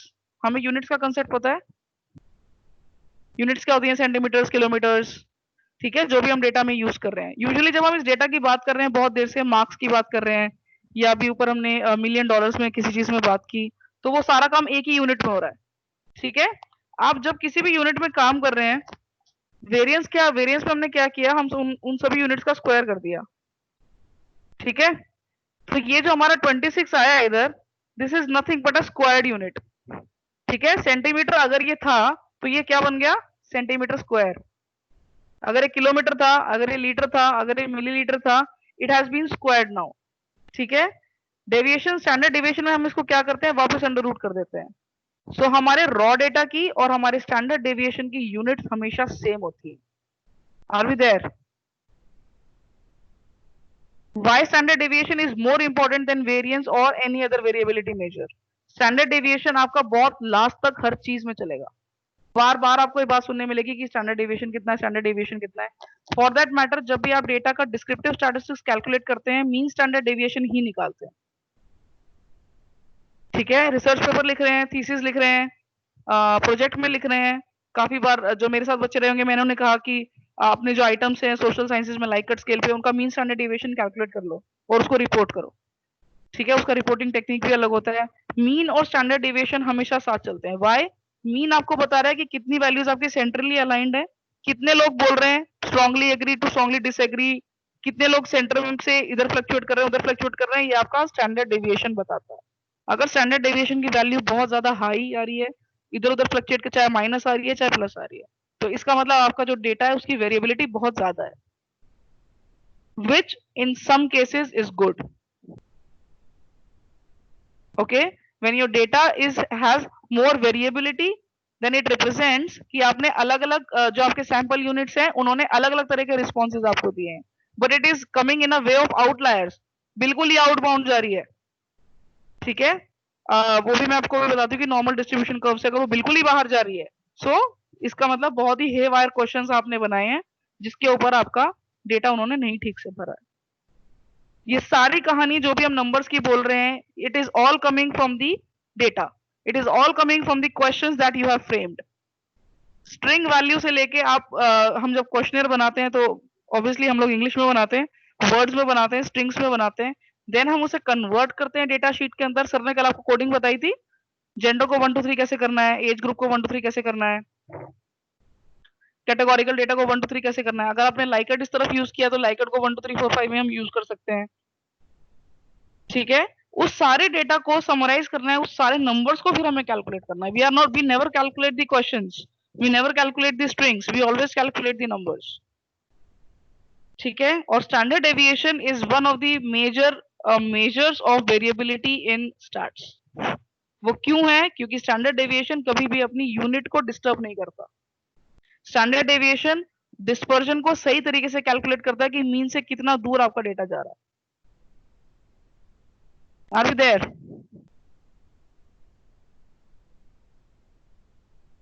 Am I audible? Yeah, ma'am. Okay. So variance की अगर हम बात करते हैं guys, तो variance का formula आप देखोगे, वेरिएंस अभी मैं आपको एक्सेल में कैलकुलेट करके बताती हूँ। Variance is nothing but x minus mu के होल स्क्वायर पे divided by number of items. ठीक है, it is a square term. ठीक है, वेरिएंस हमें स्टैंडर्ड डेविएशन कैलकुलेट करने के लिए वेरिएंस कैलकुलेट करना ही पड़ता है, because standard deviation is the under root of variance. So variance को लेकिन हम कंसिडर कम करते हैं, क्यों? क्योंकि it is a square term. ठीक है, ये आपका स्क्वायर हो गया है यूनिट। सो इसकी यूनिट और रॉ डेटा की जो आपने जो डेटा शुरू में उठाया उसकी यूनिट अब सेम नहीं रही, तो आप इसको कंपेयर नहीं कर सकते। एप्पल एंड ऑरेंजेस को कंपेयर नहीं कर सकते, एप्पल को एप्पल से ही कंपेयर करना पड़ेगा। सो एप्पल को ऑरेंज को एप्पल बनाने के लिए हमने क्या किया, हमने उसको अंडर रूट कर दिया। ठीक है, वापस हमारा स्क्वायर टर्म चला गया और हमारा रॉ डेटा की यूनिट वापस हमने उसमें कैलकुलेट कर ली। ओके, आप नीचे पढ़ेंगे तो डेफिनेशन एक बार प्लीज इसको रीड आउट कर लीजिए। What I am saying is written. Hello Khushboo ma'am. Yes ma'am. Ma'am जैसे स्टैंडर्ड डेविएशन, मान लीजिए किसी डेटा का मैंने कुछ भी क्वेश्चन पूछा है, उसके करस्पॉन्डिंग स्टैंडर्ड डेविएशन 5.5 आ रहा है किसी का, और किसी और ने वही डेटा कलेक्ट किया उसका 6.5 आ रहा है। तो जी ma'am, what can I say about the data collection? Same question I collected, same question somebody else collected, and there is a difference between the variance. तो मैं कुछ इंटरप्रेट कर सकती हूँ? मैम सबसे पहले हम डिस्कस करते हैं उनके मीन को। हाँ, कि उनका जो मीन है वो किस तरह वेरिएट कर रहा है। अगर मान लीजिए उसी क्वेश्चन पे आपका मीन आ रहा है, अगर मैं यहाँ पे एज्यूम कर रही हूँ कि हम सेम सैम्पलिंग यूनिट की बात कर रहे हैं, मान लिया आईटी प्रोफेशन के बच्चों से, आप मान लीजिए एमबीए के बच्चों से भरवाया, सो यानी दो लोगों ने एमबीए के बच्चों से डेटा भरवाया एक ही क्लास से एक ही आइटम पे, और उसमें मान लीजिए एक तरफ बच्चा बोल रहा है कि मान लीजिए 2 पॉइंट समथिंग बच्चा बोल रहा है, उसका जो रिस्पॉन्स है मीन आ रहा है 2 पॉइंट समथिंग, दूसरे वाले बंदे में मीन आ रहा है 4 पॉइंट समथिंग। राइट, अगर मीन सेम हो अगर चलिए अगर मीन सेम है और अगर स्टैंडर्ड डिविएशन लगे तो उसमें कोई प्रॉब्लम नहीं है मैम, इसका मतलब डेटा की वेरिएबिलिटी हाई है। तो लेकिन अगर डेटा की वेरिएबिलिटी है तो मीन में भी फर्क होगा मैम। अच्छा, हाँ जी, क्योंकि इसका मतलब ये होगा कि बच्चों ने वेरिएबल किस्म के आंसर्स उसमें दिए हैं जो आपके मीन से डेविएट करेंगे इधर उधर, सो मीन भी दोनों का अलग होगा। तो इसका अगर आप फिर आपको मीन देखना पड़ेगा कि मीन में कितना फर्क आ रहा है। अगर 3 पॉइंट समथिंग है, उसका भी 3 पॉइंट समथिंग है, सो नो मेजर डिफरेंस, आप सीधे उसको रिपोर्ट कर सकते हो। मेरे कर्व को भी डिफाइन करेगा ना, जो कर्व मेरा बनेगा, जो मैं अपने डेटा का कर्व बनाऊंगा, तो ये हमारा डिस्पर्जन को भी दिखाएगा ना, ये एक तरीके से। कर्व मैम अभी हम कल करेंगे मेजर्स ऑफ शेप में। स्क्यूनेस आप फिर चेक कर सकते हो कि बच्चों ने डेटा स्क्यूड तो नहीं भरा है। हाँ, वही पूछ रही थी मैं कि हाँ जी, हाँ। लेकिन अगर स्टैंडर्ड डिविएशन में फर्क है मैम, अगर सेम सैम्पलिंग यूनिट पे हमने दो लोगों ने जाके भरवाया और आपका स्टैंडर्ड डिविएशन अलग आ रहा है, मेरा अलग आ रहा है, बहुत ज्यादा अलग आ रहा है, तो इसका मतलब उनका मीन भी अलग होगा। इसका मतलब बच्चों ने डेटा ठीक से नहीं भरा किसी एक का। ओके ओके, ठीक हाँ है जी, मैम, थैंक यू। हाँ जी ma'am. Okay, guys, we have two main implications of standard deviation. First is empirical rule. Empirical rule को बोलते हैं, जैसे मैं आपको भी बता रही थी कि कॉन्फिडेंस इंटरवल क्या होता है। ठीक है, अब हम अपने देखते हैं कर्व को। ये आपका नॉर्मल डिस्ट्रीब्यूशन कर्व। ठीक है, हमारा जो आइडियल डेटा होता है उसका डिस्ट्रीब्यूशन ऐसा ही आना चाहिए, बेल शेप कर्व आना चाहिए, वो नॉर्मली डिस्ट्रीब्यूटेड होना चाहिए। नॉर्मली डिस्ट्रीब्यूशन के अलग अलग मतलब है। पहली बात कि हमारे जो एरर्स है वो नॉर्मली डिस्ट्रीब्यूटेड हो। ठीक है, हमारे डेटा का स्टैंडर्ड डेविएशन नॉर्मली डिस्ट्रीब्यूटेड हो मीन से दोनों तरफ। Now we have three sets of things. First of all, mu plus minus 1 sigma, mu plus minus 2 sigma, mu plus minus 3 sigma. What does it indicate? mu plus minus 1 sigma का मतलब होता है कि 68% आपका जो डेटा है वो graph के नीचे लाई कर रहा है। ठीक है, ये सेंटर में आप हमेशा अपना मीन लिखेंगे। मीन से प्लस 1 सिग्मा इधर, मीन से माइनस 1 सिग्मा इधर। It constitutes 68% of your data, which is coming under the curve. 100 minus 68, 32। 32% data है जो आपके कर्व से बाहर है। 32 divided by 2, 16% on each side. इसका इम्प्लीकेशन आगे डिस्कस करेंगे, बस फिलहाल सिर्फ मतलब समझना। मीन आपका सेंट्रल वैल्यू है, this is your mean.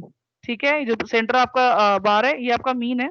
Mean से दोनों तरफ आपका स्टैंडर्ड डेविएशन डिवाइडेड है, प्लस इधर माइनस इधर, जैसा नंबर लाइन में होता है, एक्स वाई एक्सिस पे होता है। ठीक है, प्लस 1 सिग्मा माइनस 1 सिग्मा ये इंडिकेट करता है, ये आपको इसमें you just have to remember this.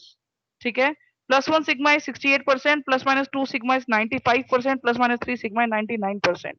Now ये होते हैं गाइस हमारे कॉन्फिडेंस इंटरवल्स। ठीक है, ये यहां से यहां तक हमारा confidence interval, this to this is our confidence interval. Majority of the statisticians take 95% of the confidence interval in many cases. आपके जो मेजोरिटी टेस्ट होते हैं वो आपके 95% क्लास इंटरवल 95% इंटरवल पे लिए जाते हैं, कॉन्फिडेंस इंटरवल पे। इसका मतलब ये है कि आपके डेटा की मैक्सिमम वैल्यूज इस जोन में लाई करती हैं। आपके पूरे डेटा की, आपने जो पूरा डेटा बनाया है उसकी 95% वैल्यूज इस जोन में लाई करती हैं, सिर्फ 5% हैं जो इससे बाहर लाई करती हैं। Are we there? अगर आप ये एग्जाम्पल नीचे पढ़ेंगे, suppose a recent report states that for California the average state-wise price of a gasoline is this. ठीक है, आप प्लीज एक बार इसको प्लीज गो थ्रू करना, और अगर नहीं समझ आया तो मुझसे पूछना। Please read the second paragraph.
Guys clear है what I am trying to say? You getting it?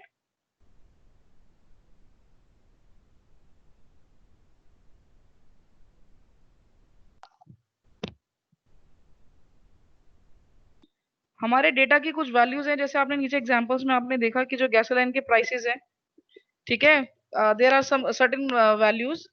Mean निकाला हमने कि भाई मीन के आसपास ये वैल्यूज फ्लक्चुएट करनी चाहिए, लेकिन कितनी फ्लक्चुएट करनी चाहिए, ठीक है, that we have to bound, हमें वो बाउंड करना पड़ता है, ठीक है। सिमिलर ग्राफ है, we decide the percentage. 68% is too restrictive, ठीक है, सिर्फ इतनी ही वैल्यूज इस एरिया में लाई करे तो हमें बहुत सारी रिजेक्ट करनी पड़ेगी, ठीक है, which is not the solution. 95% is fine, ठीक है, 5% बाहर है, वो वी कैन इग्नोर, ठीक है। 100% लगभग 99.7% का मतलब है लगभग 100% is too generous. Allowing everything into the range is too generous. So we have to make the cutoff. So usually we take the maximum area under the graph and we cut off it here. ठीक है, maximum area हमारा आता है -2 sigma +2 sigma पे, which is 95% of the confidence interval. इतना confidence interval हम हर test में लेके चलते हैं। When आगे जब अभी आप वो करेंगे, टी टेस्ट लगाएंगे या नोवा लगाएंगे, तो आपको उसमें कॉन्फिडेंस इंटरवल डिफाइन करना होता है। एसपीएसएस में अगर आप देखेंगे या आप एक्सेल में भी जब देखेंगे, बाय डिफॉल्ट उसमें 95% सिलेक्टेड होता है। If you want to modify it, आपको 68% करना है, स्ट्रिंजेंट करना है, 99% पे जाके करना है, तो you can do it, but by default 95% उसके अंदर सिलेक्टेड होता है, ठीक है। सो मेजोरिटी आपकी जो वैल्यूज है वो इस जोन में लाई करेंगी, जो सिर्फ नहीं लाई करेंगी वो आपकी 5%, 2.5% ऑन ईच पार्ट नहीं लाई करती है, ठीक है।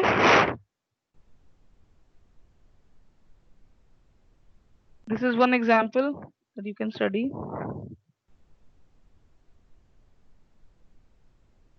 सेकेंड एप्लीकेशन है इस रूल की आपके पास, चेबेशेव्स थ्योरम। इस थ्योरम के हिसाब से गाइस आपको नॉर्मली डिस्ट्रीब्यूशन डेटा की कोई जरूरत नहीं है, ठीक है। आप अपना जो कॉन्फिडेंस इंटरवल है वो आप वैसे ही कैलकुलेट कर सकते हो, you don't have to follow the graph for this. So formula is 1 - 1/k²। Assumption बस ये है कि k 1 से बड़ा होना चाहिए, ठीक है। इसका एग्जांपल मैं आपको दिखा देती हूँ। This theorem is not majorly used and we हम प्रेफर करते हैं कि हमारा डेटा जो है वो नॉर्मली डिस्ट्रीब्यूटेड ही हो, ठीक है। So in some case if you are unable to find, अगर आप नहीं कर पा रहे हैं हम अपने डेटा को नॉर्मली डिस्ट्रीब्यूट, हमारा डेटा स्क्यूड आ रहा है, स्क्यूनेस हम कल पढ़ेंगे, अगर हमारा डेटा स्क्यूड आ रहा है, ज्यादा एक तरफ ज्यादा जा रहा है, तो या तो हमें वापस जाके क्वेश्चनर चेंज करने की जरूरत है या फिर हमें और डेटा भरवाने की जरूरत है, सो दैट हमारे एरर टर्म्स बराबर डिस्ट्रीब्यूट हो जाए, ठीक है। दीज थ्योरम्स, ये जो कुछ रूल्स होते हैं ये वाले, और भी हमारे पास एक दो पेपर्स में कुछ हमारे पास एक्सेप्शंस होते हैं जिन्हें हम यूज कर सकते हैं if we do not have any kind of solution. मान लो हम 5000 का डेटा भरवा चुके हैं ऑल ओवर इंडिया या all over the nation, and still हमारा डेटा जो है वो नॉर्मली डिस्ट्रीब्यूटेड नहीं आ रहा है, so we need to find those hacks, we need to find those justifications कि जब डेटा ज्यादा होता है तो भी ऐसा हो सकता है, तो ये एक्सेप्टेबल है कि नहीं है, फिर हमें उसमें जाना पड़ता है। सो फर्स्ट ऑफ ऑल हमारी प्रेफरेंस यही होती है कि हमारा जो डेटा है वो नॉर्मली डिस्ट्रीब्यूटेड ही हो, ठीक है। So for example 75% of all values are within ±2 sigma. इनका जो अगर हम k की वैल्यू 2 लेंगे तो वैल्यू आएगी 75.75, यानी 75% डेटा आ जाएगा अगर आप 2 सिग्मा वैल्यू को कंसिडर कर रहे हो। उसमें कितना आता है नॉर्मली डिस्ट्रीब्यूटेड में 95, ठीक है। So it is different from that in just one field कि इसमें आपको नॉर्मली डिस्ट्रीब्यूशन की कोई जरूरत नहीं है।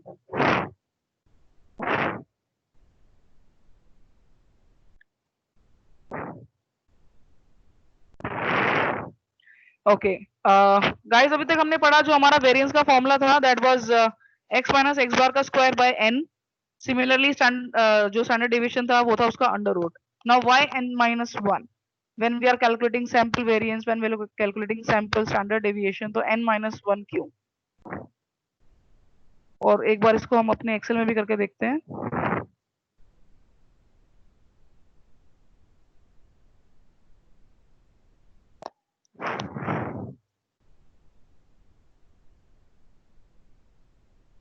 yn - 1 इट इज सेड कि जब हम अपना जो पुराना वाला वेरिएंस की जब हम बात करते हैं, सो it is working on the population variance, ठीक है। सो उसमें जब हम डिवाइडेड बाय n करते हैं and when we do n - 1 there, so n - 1 gives you an unbiased approach in the data rather than n, ठीक है। एंड आपका जो एक्सेल होता है वो बाय डिफॉल्ट सैंपल वेरिएंस और सैंपल स्टैंडर्ड डेविएशन को ही कैलकुलेट करता है। जैसे पहले वाला फॉर्मूला हमने देखा था divided by n, it is a normal formula if you have to calculate for your mathematical operations, but if you are talking about samples, when we are talking about populations, research की जब हम बात कर रहे हैं तो हमारा ये वाले फॉर्मूलाज ये ऑपरेट करते हैं। I will just show you. Okay, ये हमारी कुछ ऑब्जर्वेशंस हैं। Guys, am I audible? Screen सबको दिख रहा है? Yes ma'am. मैम ओके, ये हमारी कुछ ऑब्जर्वेशंस हैं एक्स, ठीक है। हमें कैलकुलेट करना है वेरिएंस और स्टैंडर्ड डेविएशन, ठीक है। इसके लिए हमें सबसे पहले क्या करना होगा? मीन निकालना है। मीन के लिए हम क्या करेंगे? इसका टोटल 65, मैंने यहाँ पे फॉर्मूला ऑलरेडी डाला हुआ था। सो मेरा म्यू आ गया है, मेरा जो पॉपुलेशन का मीन है, दिस इज पॉपुलेशन का mean, this is not sample का मीन। पॉपुलेशन का जो मीन है वो आ गया हमारा 13, ठीक है। ये फॉर्मूला मैंने यहाँ पे लगाया था कि उसका grand total divided by number of observations.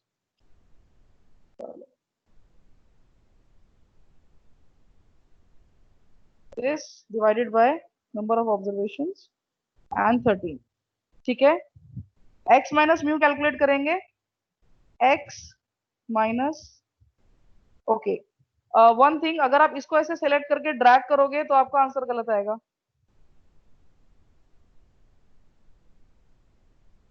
Sorry guys, I am dealing with 8 साल पुराना laptop, so have patience just like me.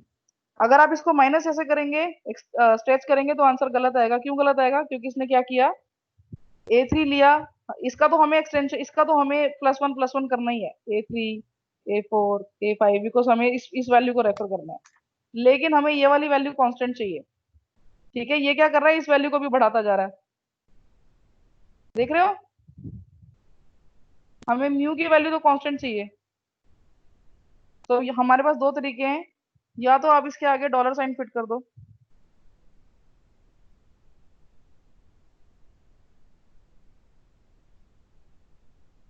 ठीक है, एंड यू, या तो एक ये तरीका है, या फिर डायरेक्ट आप 13 ही लिख दो, ठीक है। This divided, no sorry, minus 13, ये तरीका है, दोनों में से कुछ भी, ठीक है। नाउ x माइनस म्यू जो होता है गाइस, इसकी एक प्रॉपर्टी होती है कि इसका सम हमेशा आपके पास 0 ही आएगा। जीरो सम प्रॉपर्टी होती है इसकी, ठीक है। जीरो सम से बचने के लिए ही हमने वेरिएंस निकाला। हमने कहा x minus mu by n से काम नहीं चलेगा, हमें x माइनस म्यू का स्क्वायर ही कर लेना चाहिए, so that we can arrive at a better variability measure. हमने क्या किया, हमने इसको स्क्वायर करना है, so this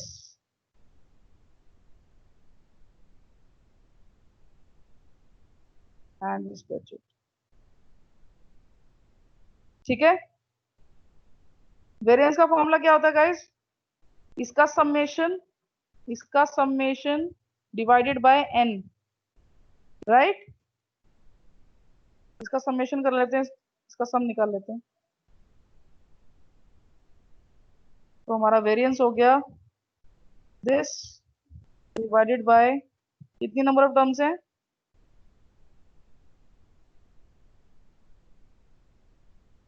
right.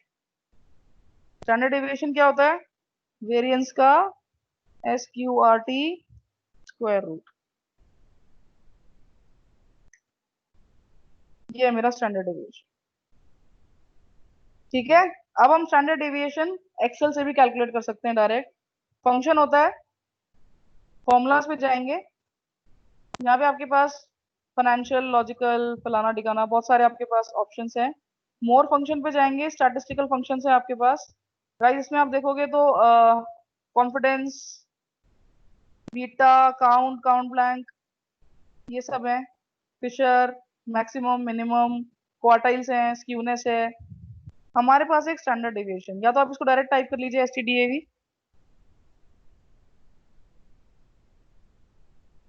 I prefer, ठीक है। मुझे कैलकुलेट करना है इसका स्टैंडर्ड डेविएशन कितना आ रहा है? 5.7। दोनों अलग आ रहे हैं ना?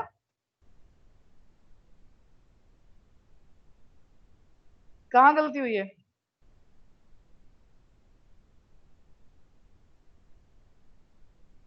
वाई कैलकुलेशन जो आप कर रहे हो हाथ से और जो एक्सेल आपको करके दे रहा है वो हमेशा सेम ही आएगा। पॉइंट डेसिमल में फर्क हो सकता है क्योंकि हम थोड़े से पॉइंट ऑमिट कर देते हैं, वो सारे पॉइंट कंसिडर करता है, अदरवाइज सेम ही आएगा। So there is a difference between the standard deviation 5.09 5.7, थोड़ा सा डिफरेंस है। किस चीज में फर्क है गाइस? मैंने आपको कहा था कि जो एक्सेल होता है वो हमेशा आपका सैंपल का स्टैंडर्ड डेविएशन कैलकुलेट करता है। मैंने किसका निकाल रखा है? पॉपुलेशन का।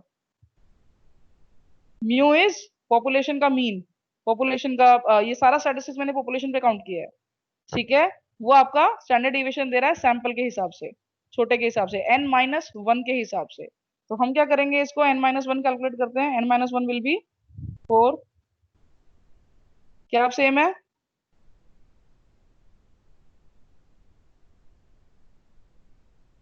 सेम।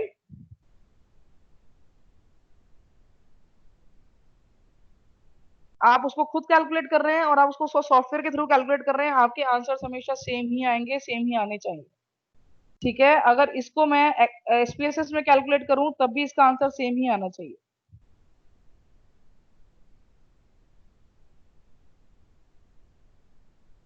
ओके हम जो कैलकुलेट करते हैं वो हम म्यू कैलकुलेट करते हैं, वो हम पॉपुलेशन वेरिएंस कैलकुलेट कर रहे थे, जिसका फॉर्मूला होता है x माइनस म्यू का square divided by number of terms, ठीक है।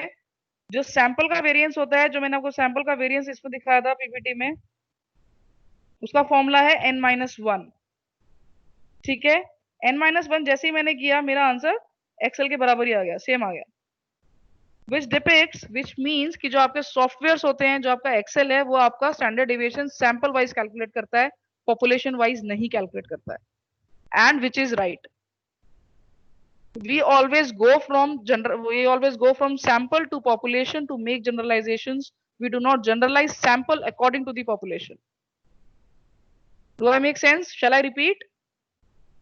सैम्पलिंग करेंगे गाइस जब अगली क्लास में, सो उसमें भी ध्यान देंगे कि अलग अलग बातों का क्या मतलब होता है। सैम्पलिंग टेक्निक्स होती है बहुत सारी, प्रोबेबिलिटी, नॉन प्रोबेबिलिटी हमने क्लास में पढ़ी है, बीआर की क्लास में, बट फिर भी हम रिसर्च के अंदर, हम प्रोजेक्ट्स के अंदर हमेशा बोलते कुछ हैं और हम उसको किसी और हेडिंग में लिखकर लाते हैं। मतलब हमारा नॉन प्रोबेबिलिटी होता है, इंक्लूड हम उसको प्रोबेबिलिटी में करके लाते हैं, विच इज टोटली एब्सर्ड।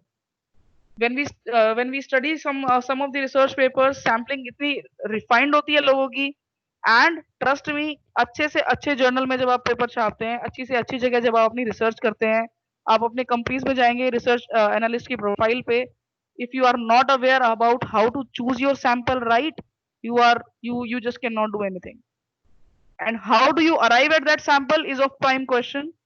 जब रिव्यूअर्स, बहुत अच्छे जर्नल के रिव्यूअर्स आपके पास क्वेरीज भेजते हैं, I myself have face this thing in my initial papers बहुत ज्यादा, अभी भी बहुत अच्छे जर्नल्स में they will want you to submit each and every process step कि आपने वो सैंपल पे आप क्यों पहुंचे, कैसे पहुंचे, सबसे पहले आपने कौन सी लिस्ट उठाई, उसके बाद आपने कितने लोगों को सिलेक्ट किया, क्यों उन लोगों को सिलेक्ट किया, उतने ही लोगों को क्यों सिलेक्ट किया, फिर आपके पास कौन सा नंबर आया, इस नंबर में से कितनी वैलिड एंट्रीज थी, कितनी इनवैलिड एंट्रीज थी, आपको उनका पूरा कच्चा चिट आपको देना पड़ता है। That is how you go about in sampling. Sampling is one of the major part of your research paper, of your study, of your analysis, जिसमें आपको डिफाइन करना पड़ता है कि आपने जिनसे भरवाया ये सारा काम, वो लोग थे कौन और वो लोग आपने कैसे सिलेक्ट किए। हम लोग कभी कभी कन्वीनियंस लिखते हैं, हम लोग लिखते रैंडम है, हमारा मतलब कन्वीनियंस होता है, which is one of the very major problems students के अंदर, ठीक है। सो सैंपल वाइज ही we always work, we do not work population wise unless we are making some inferences about the population directly. So Excel जो है आपको आपके सारे फॉर्मूलाज लगभग जो होते हैं वो आपको सैंपल वाइज ही कैलकुलेट करके देता है। यहां तक साफ है गाइस? 5 मिनट का ब्रेक लेंगे and please follow me step by step. आपके पास एक्सेल खुला हुआ है क्या सामने?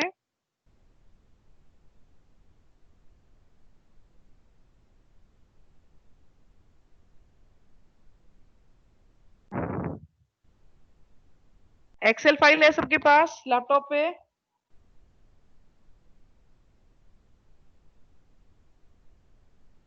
Am I audible? Yes, ma'am. Excel है सबके पास? Yes, ma'am.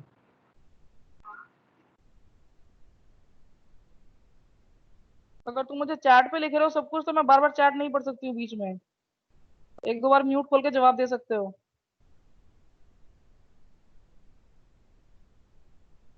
तरस खाओ थोड़ा, 8 साल पुराना लैपटॉप है मेरा।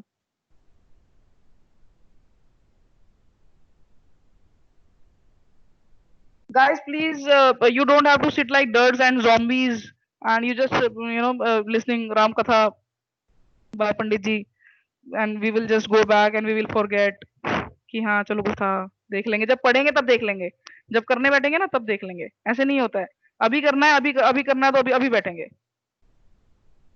ठीक है? पढ़ रहे हैं तो ठीक से पढ़ेंगे, वरना रहने देते हैं। करने बैठे ही हैं कुछ तो ठीक से करते हैं। ओके, आई जस्ट वांट कि आज की क्लास में जितनी कहानी मैं बोल रही हूँ उसमें से अगर 50% या 75% भी आज पकड़ में आ जाती है, बहुत अच्छी बात है, क्योंकि अभी क्लासेस बाकी हैं आगे आपकी। अभी सभी ने अपना आगे आगे अपने टेस्ट पढ़ने हैं, आगे और इनकी assumptions पढ़नी है, इनकी implications पढ़नी है, so you will get to know everything. Okay,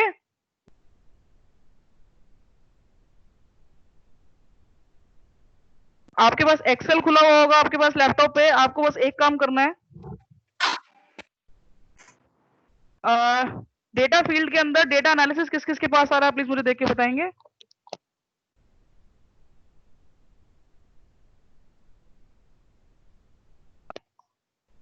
data tab के अंदर डेटा एनालिसिस टूल पैक आ रहा है किसी के पास? Yes, ma'am. Data analysis tool pack है? Yes, ma'am. Very good, very good. Ma'am जिनके पास नहीं है वो बताओ। दिस वन डेटा टैब के अंदर आएगा।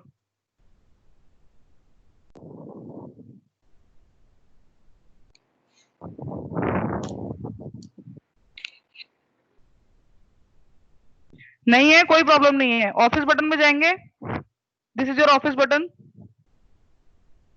क्लिक करेंगे, सबसे नीचे एक्सेल ऑप्शंस आ रहा है,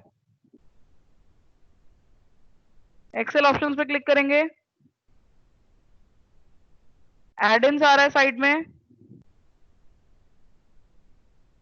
एड-इन्स पे जाएंगे,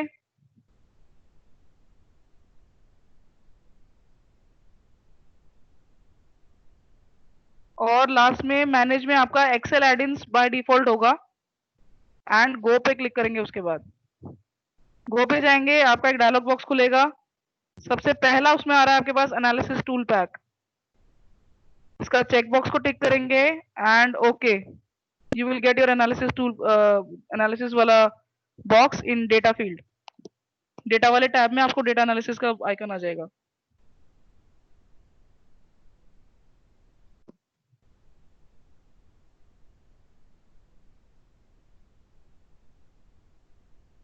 मैम एक बार ये प्रोसीजर दोबारा बता दीजिए। जी मैम, ऑफिस बटन में जाएंगे मैम, हाँ ऑफिस बटन में सबसे नीचे देखिए एक्सेल ऑप्शंस आ रहा है, ओके। एक्सेल ऑप्शंस पे टिक किया, डायलॉग बॉक्स खुला, राइट हैंड साइड में एड-इन्स आ रहे हैं, एड-इन्स में सबसे नीचे मैनेज में एक्सेल एड-इन्स बाय डिफॉल्ट आ रहा है, यहाँ पे ये मैनेज में ना, गो पे क्लिक करेंगे, छोटा डायलॉग बॉक्स खुलेगा, एनालिसिस टूल पैक सबसे पहला चेक बॉक्स टिक किया, ओके करते ही साइड में डेटा वाले टैब में आ जाएगा। थैंक यू ओके मैम, हाँ जी। हाँ गाइस दिस डेटा एनालिसिस का जो आपका टूल पैक है, इसके अंदर आपके सारे टेस्ट अवेलेबल है, whichever test you want to follow, correlation, covariance, ANOVA, descriptive, exponential, modeling, F-test, histograms, moving average, rank percentile, regression, sampling, everything is there, ठीक है? सैम्पलिंग वाली एक चीज है इसमें, रैंडमाइजेशन हम कर सकते हैं, वो मैं आपको उसी दिन पढ़ाऊंगी। सैम्पलिंग में आज हम एक काम करते हैं, हम डिस्क्रिप्टिव पे काम कर रहे हैं, तो आज हम डिस्क्रिप्टिव स्टैटिस्टिक्स बना के देखते हैं कि कैसे बनता है। इसके अंदर आपके पास डिस्क्रिप्टिव स्टैटिस्टिक्स का ये ऑप्शन है, इस पे क्लिक करेंगे एंड ओके। ये आपसे पूछेगा सबसे पहले इनपुट रेंज क्या है। इनपुट रेंज में हम डालते हैं कि हमें डिस्क्रिप्टिव स्टैटिस्टिक्स किसका कैलकुलेट करना है, तो हमें कैलकुलेट करना है इन सबका। मान लीजिए ये हमारा एक छोटा सा डेटा है जिसमें हमें प्रॉपर्टी के स्टैटिस्टिक्स लिखे हुए हैं, प्राइस कितना है, स्क्वायर फीट कितना है, डिस्टेंस कितना है। ठीक है, हमने इनपुट रेंज में हमारा डेटा का सेट डाला एक्सेप्ट सीरियल नंबर। ग्रुप करना है कॉलम वाइज। गाइस यहाँ पे एक ऑप्शन होता है लेबल्स इन फर्स्ट रो, मैंने लेबल्स को इंक्लूड किया है। ठीक है, तो लेबल्स हम लेंगे। आउटपुट रेंज, आउटपुट मुझे यहीं दे दो साइड में इधर। ठीक है, एंड आप देखेंगे मैंने आपको कहा था कॉन्फिडेंस इंटरवल जो होता है मीन के लिए वो बाय डिफॉल्ट 95% ही होता है हमेशा।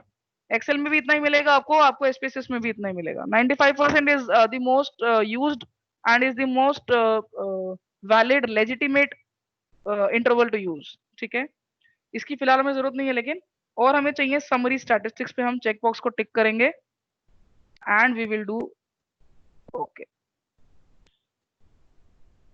हमारे डिस्क्रिप्टिव स्टैटिस्टिक्स आ गए। एक सेकंड मैं इसको थोड़ा बड़ा कर देती हूँ।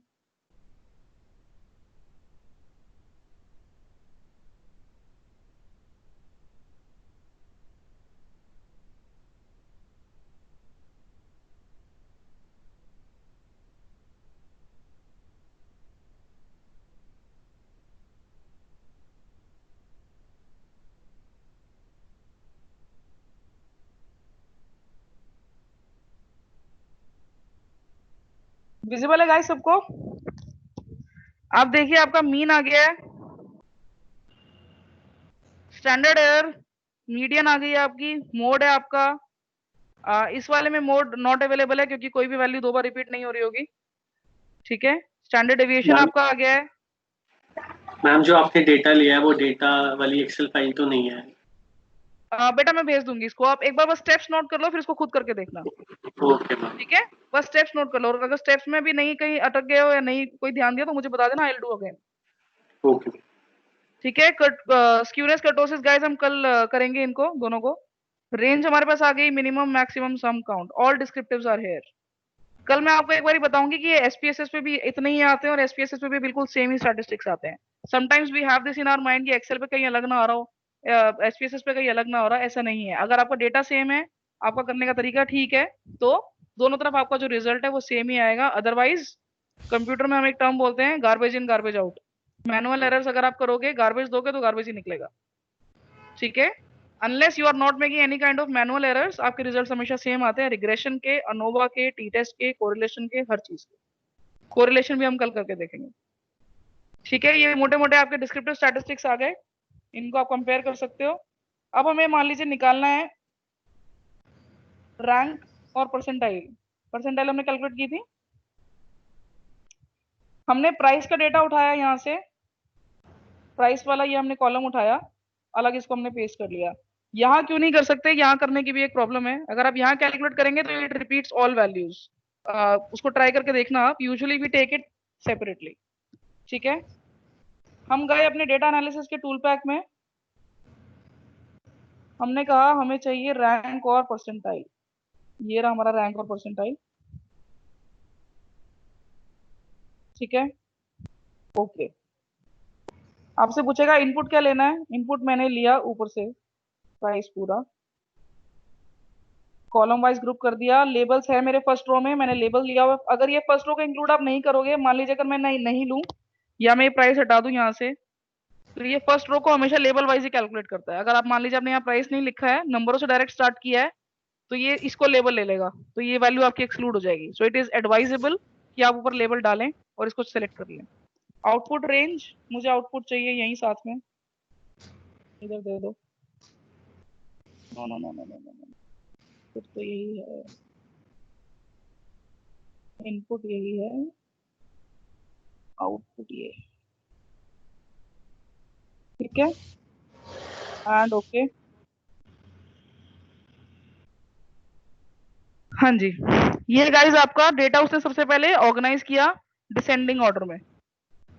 ठीक है, डिसेंडिंग ऑर्डर में ऑर्गेनाइज किया। ये जो पॉइंट आ रहा है फर्स्ट कॉलम, ये आपको बता रहा है सीरियल नंबर।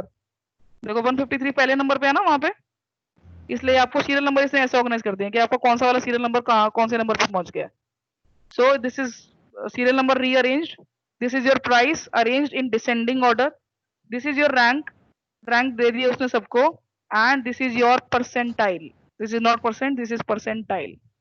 ठीक है, सो फॉर एग्जांपल अगर मुझे कहना है कि 44th परसेंटाइल पे क्या वैल्यू है, ये वैल्यू है। जो मैंने कहा था कि आई जो है वो आपको लोकेशन बता रहा है। ठीक है, so this is your location, location is 1, value is 153, percentile is 44, 77th percentile की वैल्यू क्या है 168, लोकेशन क्या है 9th। समझ आया? सो हमारे एक टैब से we can have all this descriptive statistics, ranks, percentiles. इसके अलावा आपके रैंडम नंबर जनरेटर्स हैं, इसके अंदर रिग्रेशन है, ANOVA, T test, F test, सब कुछ है। टी टेस्ट, अनोवा आगे करेंगे आप। सैम्पलिंग में मैं आपको सैम्पलिंग कराऊंगी, रैंडम नंबर जनरेशन कराऊंगी। बस इतना ही आपके काम का है। गाइस हमारे पास एक बहुत पावरफुल टूल है, मैंने कल पूरी रात काली करके कोशिश की कि मैं उसे डाउनलोड कर लूं, बट क्योंकि शायद मेरे पास MS ऑफिस 2007 है तो वो नहीं हो पाया।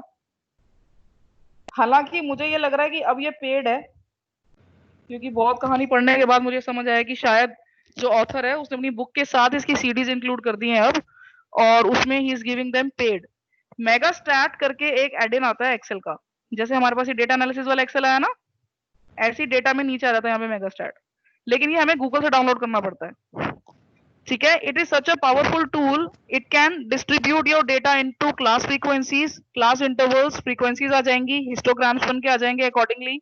ठीक है, आपकी पी वैल्यूज निकल आएंगी, और आपका वो आपको ये भी बताएगा कि आपका जो डेटा है वो नॉर्मली डिस्ट्रीब्यूटेड होने के लायक है भी कि नहीं।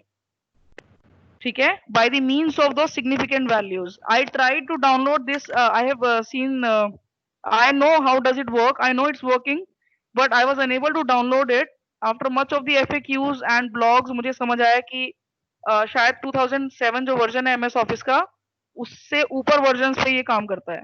So I tried hard to install MS Office 2010, MS Office 2013, 17, कोई डाउनलोड नहीं हुआ, सब पेबल थे, पेड थे।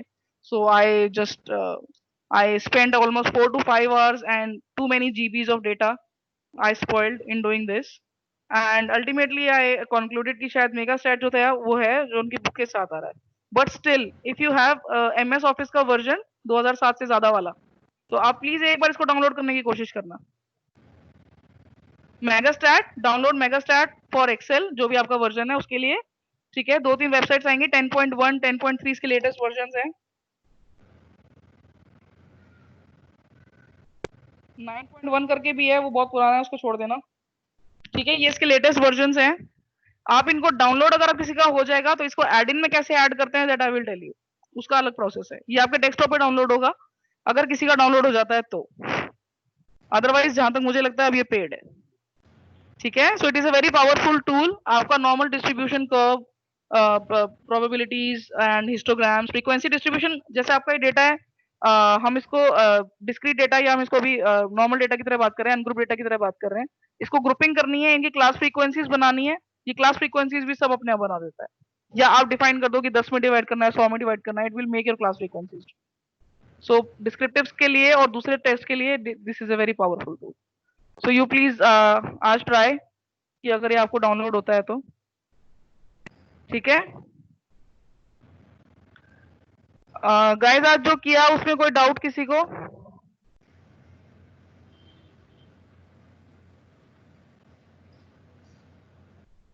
How to go back to दी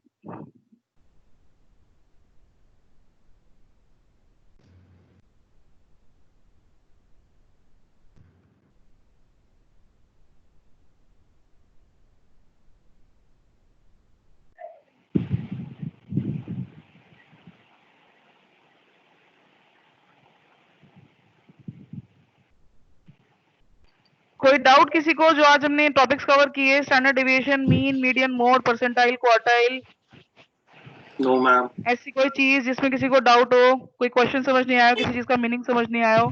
देखो मोटा मोटा समझ में आना चाहिए, बस वो बहुत है। बिल्कुल पेक्युलरिटी, बिल्कुल स्पेसिफिकेशंस में अभी नहीं जाना है, वो आ जाएगा समझ।